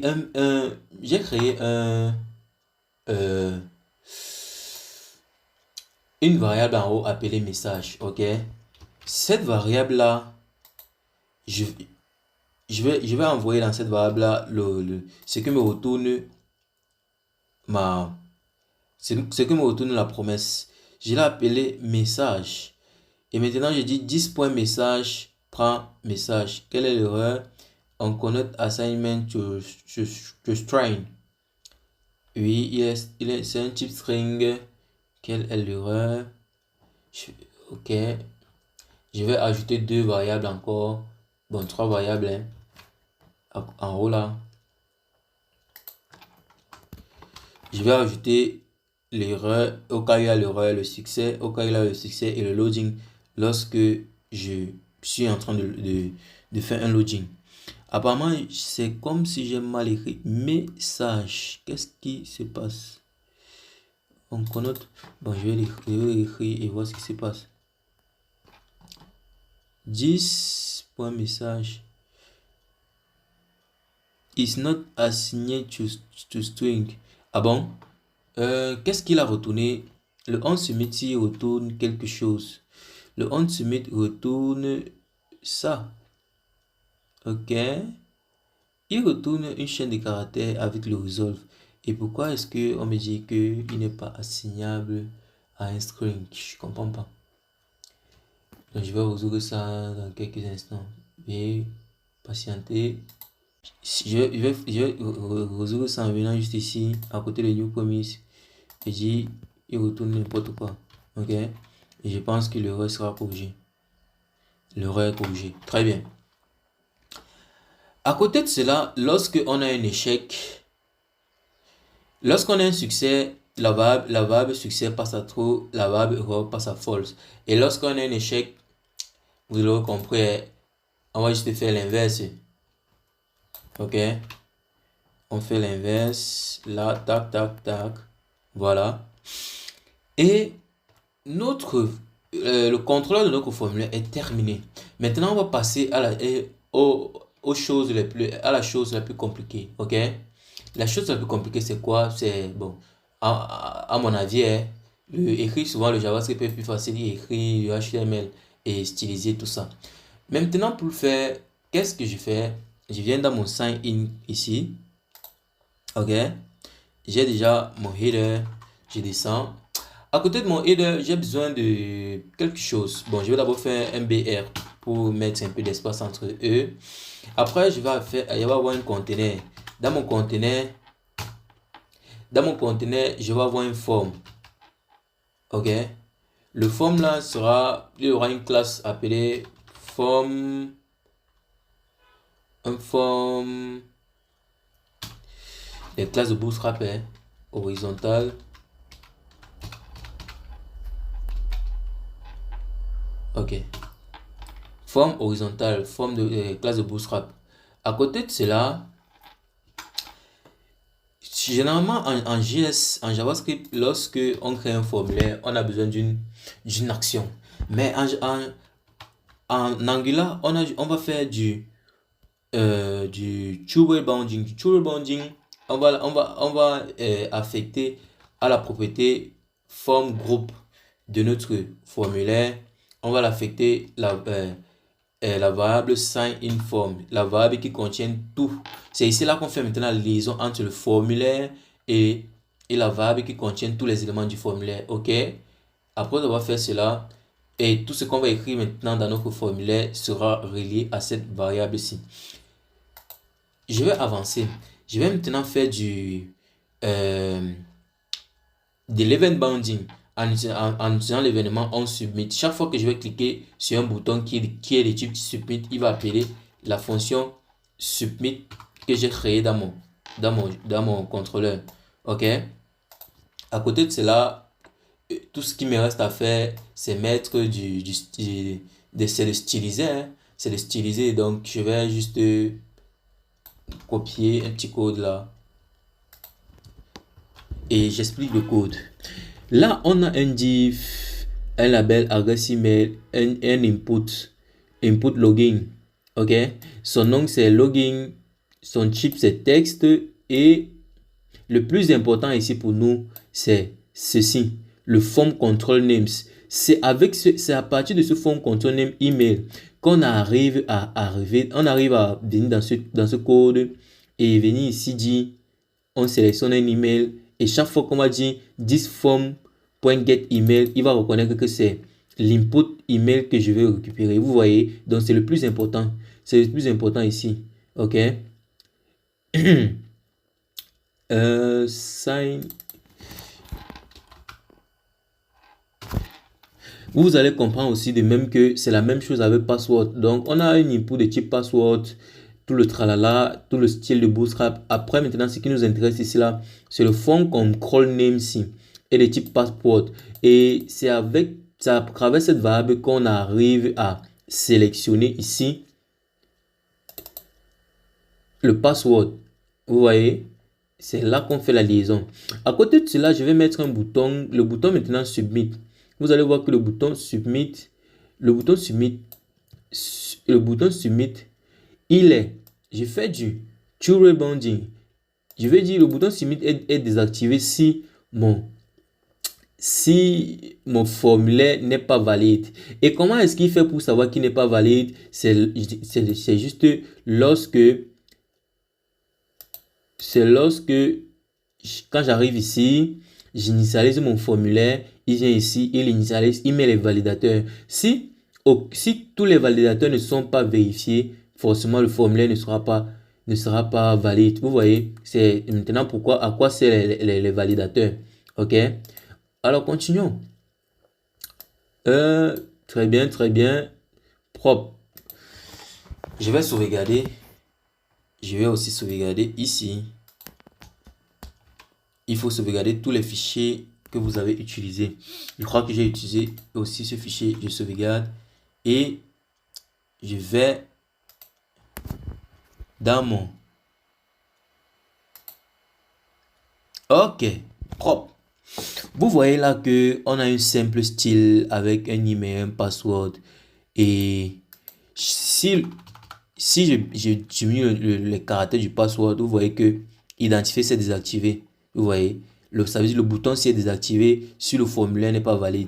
Ok, s'il est plus de 8 caractères, le bouton s'active. Et maintenant, si l'email ne respecte pas la structure des emails, ok, je vais par exemple supprimer comme ça.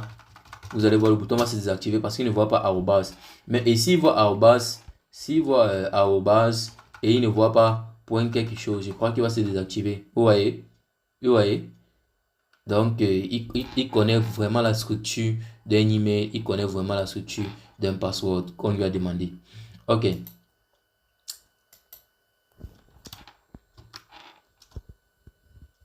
À côté de cela, je pense que tout est dit. Maintenant, si j'ouvre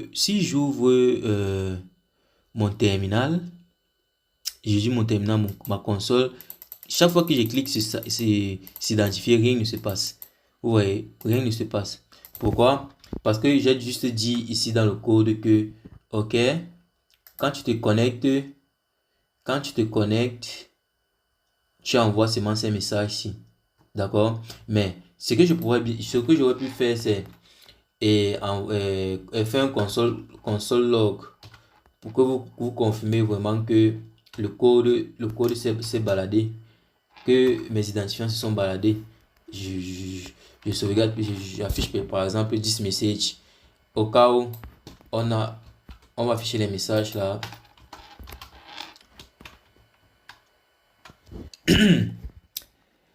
Ok, ça recharge. Et puis le bouton est cliquable. Quand il clique sur identifier, vous voyez bien qu'on a écrit successful ici.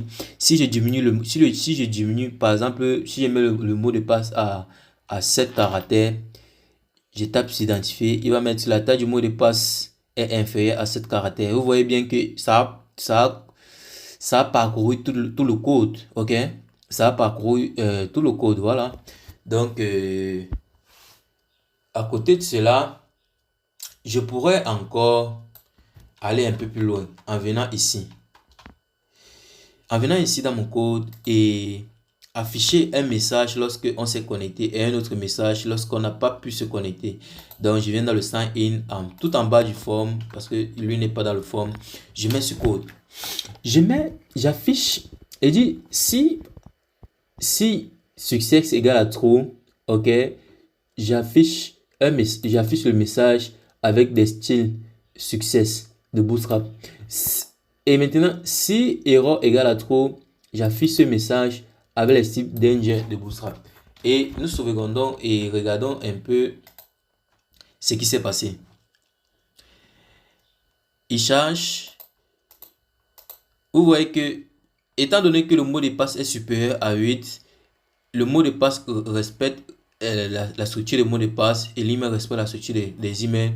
Quand je m'identifie, il y a un succès. Vous voyez, si je diminue le nombre de mots de passe, si je mets le mot de passe à 6 caractères, hein, et je m'identifie, il va dire la taille de votre mot de passe est inférieure à 8. Vous voyez un peu à quoi peut vous servir toutes ces choses. Donc, franchement, c'est purement fantastique en fait. C'est fantastique. Ok, nous avons fini avec le sign-in. Maintenant, nous allons travailler sur le HTTP client. HTTP client. Le HTTP client, c'est quelque chose qui nous permet de communiquer avec les API et les serveurs. Et pour ce faire, nous avons besoin, je vais utiliser une API appelée des 4 API. Des 4 API, c'est une API qui permet d'envoyer les images de chat. Ça nous envoie les images de chat, ok? Pour cela, qu'est-ce que je fais? Je vais d'abord créer un composant ng-generate component. J'appelle ce composant 4, ok? Je génère ce composant. Et chaque fois que vous voulez générer un composant qui est une page, il faut toujours venir dans le routeur et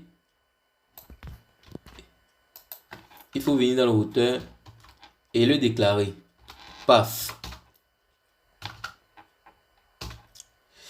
Ok. Je vais l'appeler 4. Ok. Il lui va appeler quel composant? Component 2.4 component. Propre, on a déjà créé. Il faut mettre la virgule ici parce qu'on est dans un tableau. Tout est propre, tout est bien, qui finit bien. Maintenant, je vais aller dans mon all service. Mon all service, lui, qu'est-ce qu'il va faire? C'est lui qui va communiquer directement avec le serveur. Et vous allez comprendre l'importance de la promesse dont je vous ai parlé. Ok? Pour cela, je vais écrire une fonction appelée getCat. GetCat. Camel case, n'oubliez jamais. On a Java, c'est pas en Python. Cette fonction doit retourner une promesse. Ok? Elle doit retourner une promesse. La promesse est de type any. Donc, ça peut être, le type peut être n'importe quoi. Vous voyez? Maintenant, lorsqu'on retourne cette promesse, qu'est-ce qu'on fait? On va venir ici. On a besoin du HTTP client. Ok? On va venir ici. On va dire, on va appeler la fonction, le module HTTP client de Angular. P client HTTP client. Ok? Et lui sera de type HTTP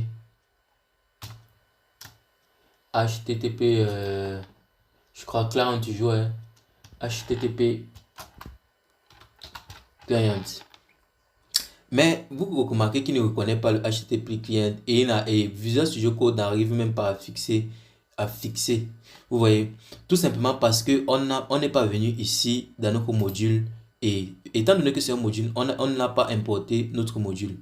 Ok? Quelle est l'erreur ici? La classe cannot be created via dependency injector. Bon, bref, ce n'est pas important. On vient dans nos imports, on importe HTTP client. Non, c'est pas ça. Bon, je sais pas pourquoi il ne veut pas faire le complétion. HTTP client module, lui il est importé depuis. Ok, parfait. Il est importé depuis Angular commande HTTP. Et si je viens aisément dans mon all service, j'appelle HTTP client. Vous voyez qu'il arrive maintenant à fixer l'erreur parce qu'on l'a déjà importé depuis le départ. Ok, après avoir fait cela, quelle est la démarche à suivre? J'ai une promesse qui veut communiquer au serveur. La promesse dit au code, patiente, il y a des données qui sont en train d'arriver. Ok, je vais donc appeler 10.http client. Ok, je vais utiliser la méthode get. Comme vous pouvez utiliser la méthode post, il y a toutes les méthodes de la des HTTP, il y a la méthode get, il y a la méthode post. Si je fais un point là où vous pouvez voir la méthode delete, la méthode pass, post, option, puts. Bon, je vais utiliser la méthode get. OK? Dans la méthode get, je vais mettre le lien de l'API direct. Ce lien me permet de récupérer les éléments de notre API. OK? C'est une API qui envoie, vous voyez bien, une API qui envoie 10 images. Chaque fois qu'on l'active, il envoie 10 images. Qu'est-ce que je fais? Je souscris. C'est vrai que subscribe est décaprite. Je ne sais pas comment on dit ça en français. Mais je vais quand même l'utiliser parce que ça fonctionne toujours. OK? Lorsque je souscris, ça nous retourne une réponse. OK? Bon, je dis cette réponse est de type any parce que je ne connais pas la structure de cette réponse. Égale flèche. Je résolve avec la réponse que le serveur m'a envoyée. OK? Et s'il y a une erreur,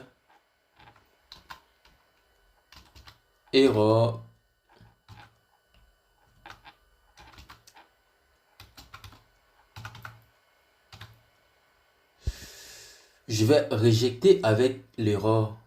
OK? Propre. Je crois que à partir de ça, c'est un deuxième service qu'on vient de créer. Le service qui nous permet de récupérer les informations sur une API. OK? Maintenant, pour mettre cela en œuvre, qu'est-ce qu'on fait? Déjà, je vais d'abord venir ici pour avoir un lien, pour avoir directement un lien vers notre API 4.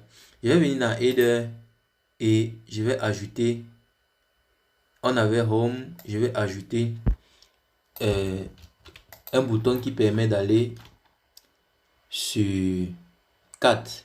Ici, je vais l'appeler 4. Ici, je vais l'appeler 4 aussi. OK?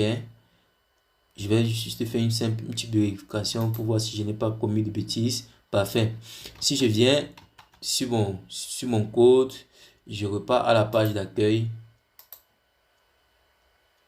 Je repars à la page d'accueil là et que je fais dérouler mon menu, je vais voir 4 est apparu et quand je clique, on dit 4 works.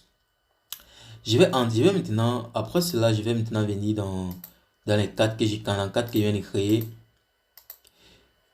Et première des choses à faire, c'est à importer ici mon header, app header.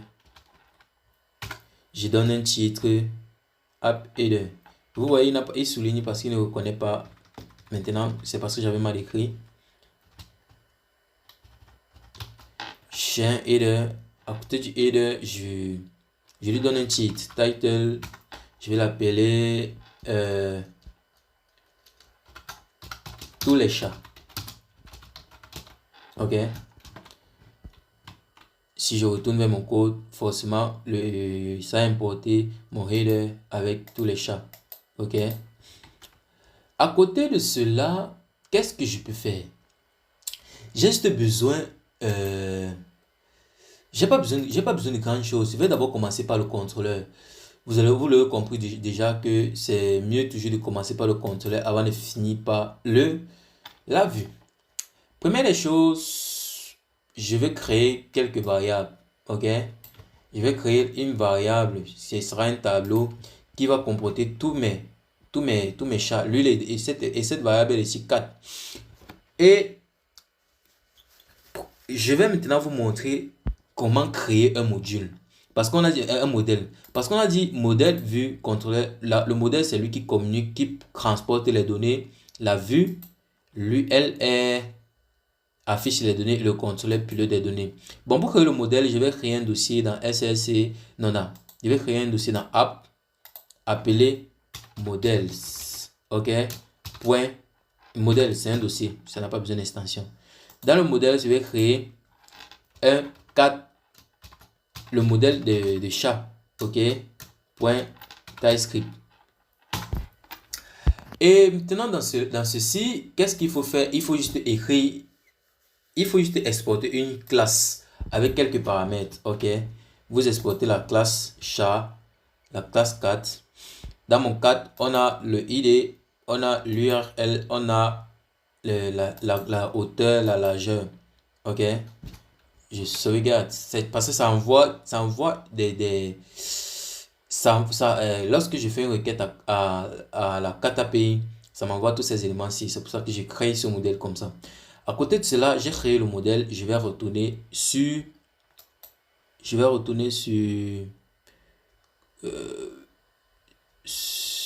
dans Component et dans Chat.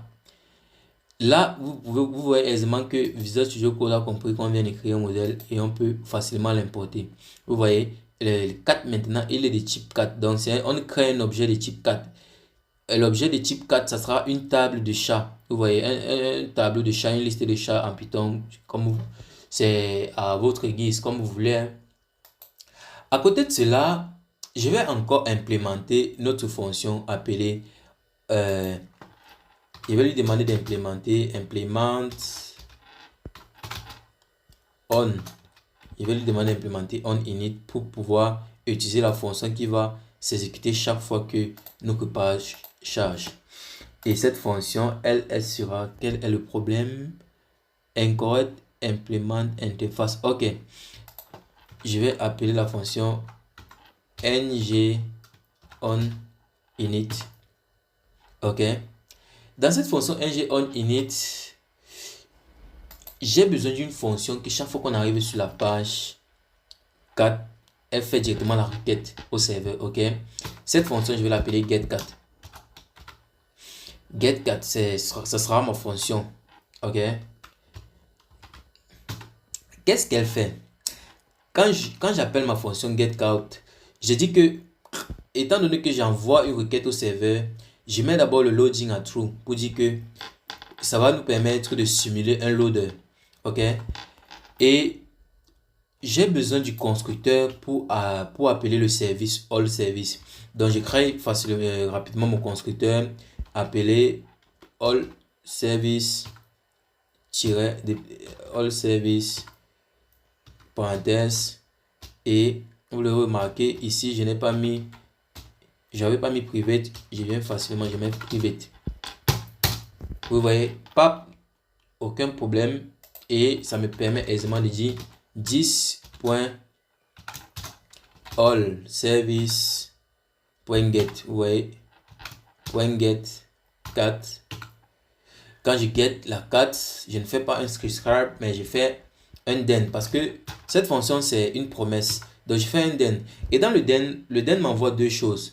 Première chose, c'est la resolve. Ok. Deuxième chose, virgule, espace, c'est la reject. Ok.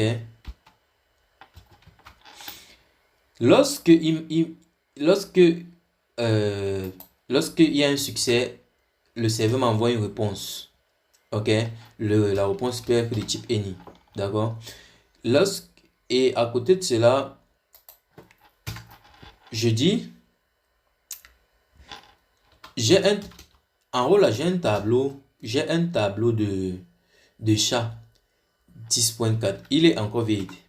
Mais chaque fois que je vais appeler cette fonction-ci, chaque fois il va faire une nouvelle requête et le serveur va m'envoyer une nouvelle liste de chats. Ok. Et je vais juste aisément dire la liste des chats. Prends d'abord premièrement ma liste des chats. Ça c'est du JavaScript. Hein. Ça permet de copier un objet itérable dans un autre objet itérable. Et je copie les éléments du reste. Donc je dis la liste des chats qui est la variable qui est ici en haut que j'ai créée, c'est cette variable-ci. Je vous montre. C'est cette variable-ci qui est une liste de type chat. Je prends la liste des chats, je crée une nouvelle liste, je copie tous les éléments de la liste des chats et je copie tous les éléments de la réponse de notre serveur. Ok. Je vais aisément afficher console.log. Console.log 10.4. Ok. À côté de cela, étant donné que nous avons fini avec la requête serveur, je mets logging égale à false. OK? Et maintenant, dans le cas où il y a une erreur, dans le cas où il y a une erreur, le serveur, il m'envoie une erreur. OK? Il m'envoie une erreur. Qu'est-ce que je fais? J'affiche simplement l'erreur. Pour ne pas aller plus loin, j'affiche juste l'erreur. Donc, chaque fois qu'il y aura l'erreur, on va regarder l'erreur dans notre console. Erreur. Et je dis à côté de cela 10.error. Bon, j'avais même pas créé. Oui, 10.login. Donc, étant donné qu'il y a une erreur, il arrête de charger. Le login passe à false. Bravo. Maintenant, après cela, comme je vous ai dit, ngOnInit, c'est une fonction qui s'exécute chaque fois qu'on charge la page. Vous allez comprendre aisément que je viens juste ici là. Chaque fois moi je veux que chaque fois qu'on charge la page, on fait la requête au serveur. OK? Je vais juste dire getCat. Chaque fois qu'on charge la page, on appelle la fonction ngOnInit qui elle-même à son tour appelle la fonction getCat. OK? Je vais venir maintenant dans le getCat, dans le chat. J'ai juste un petit bout de code. Hein. Un petit bout de code. Notamment, on a d'abord le header. À côté du header, on peut avoir un H1. H1. OK? On a un H1 où on écrit peut-être tous les champs. OK? Après cela, j'ai j'ai un div qui a une classe container.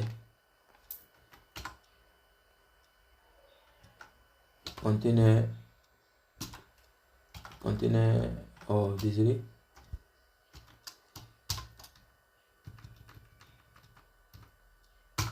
OK. Je vais aussi l'attribuer une classe chat. Parce que depuis, on n'a pas travaillé du CSS. Je vais l'attribuer une classe chat. À côté de cela, je vais appeler quelque chose appelé image.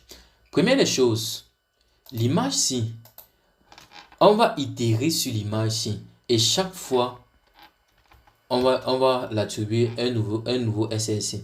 Donc, je vous comprenez aisément que je vais dire ng for. Je vais dire let.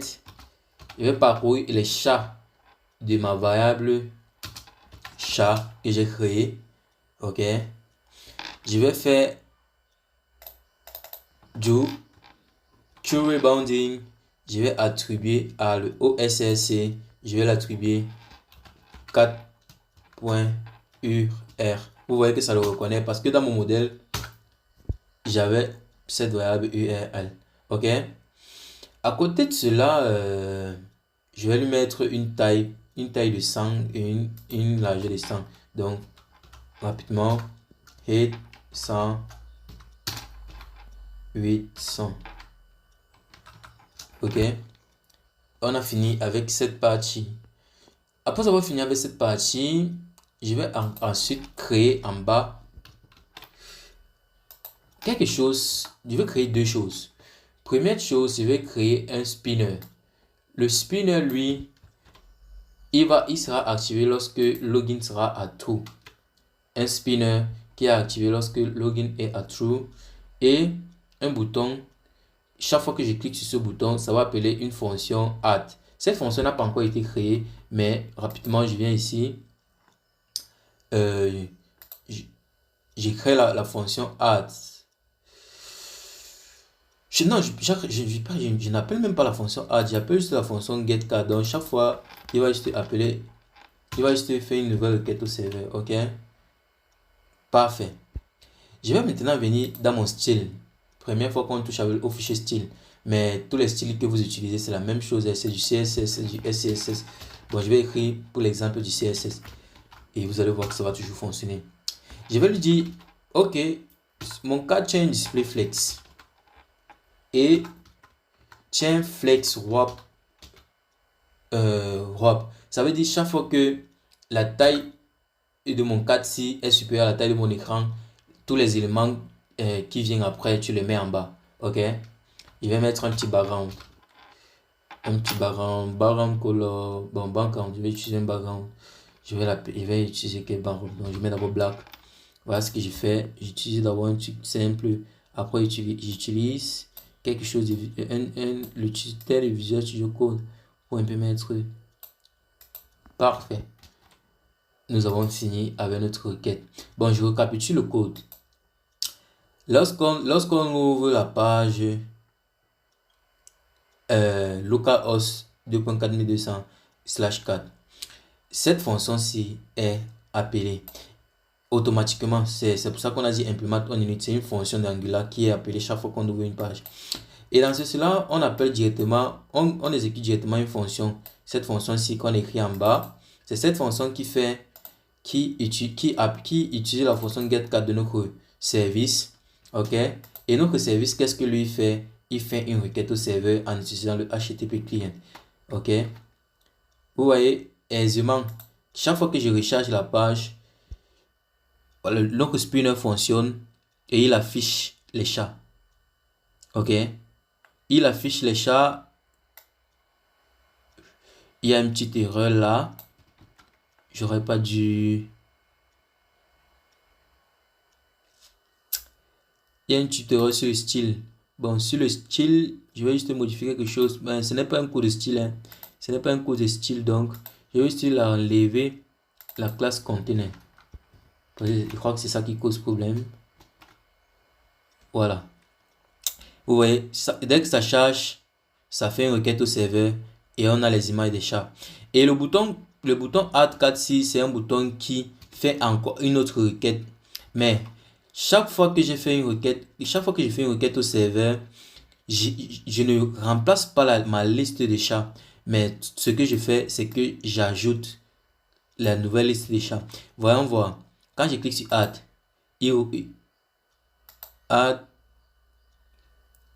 il fait une requête au serveur et vous voyez que là,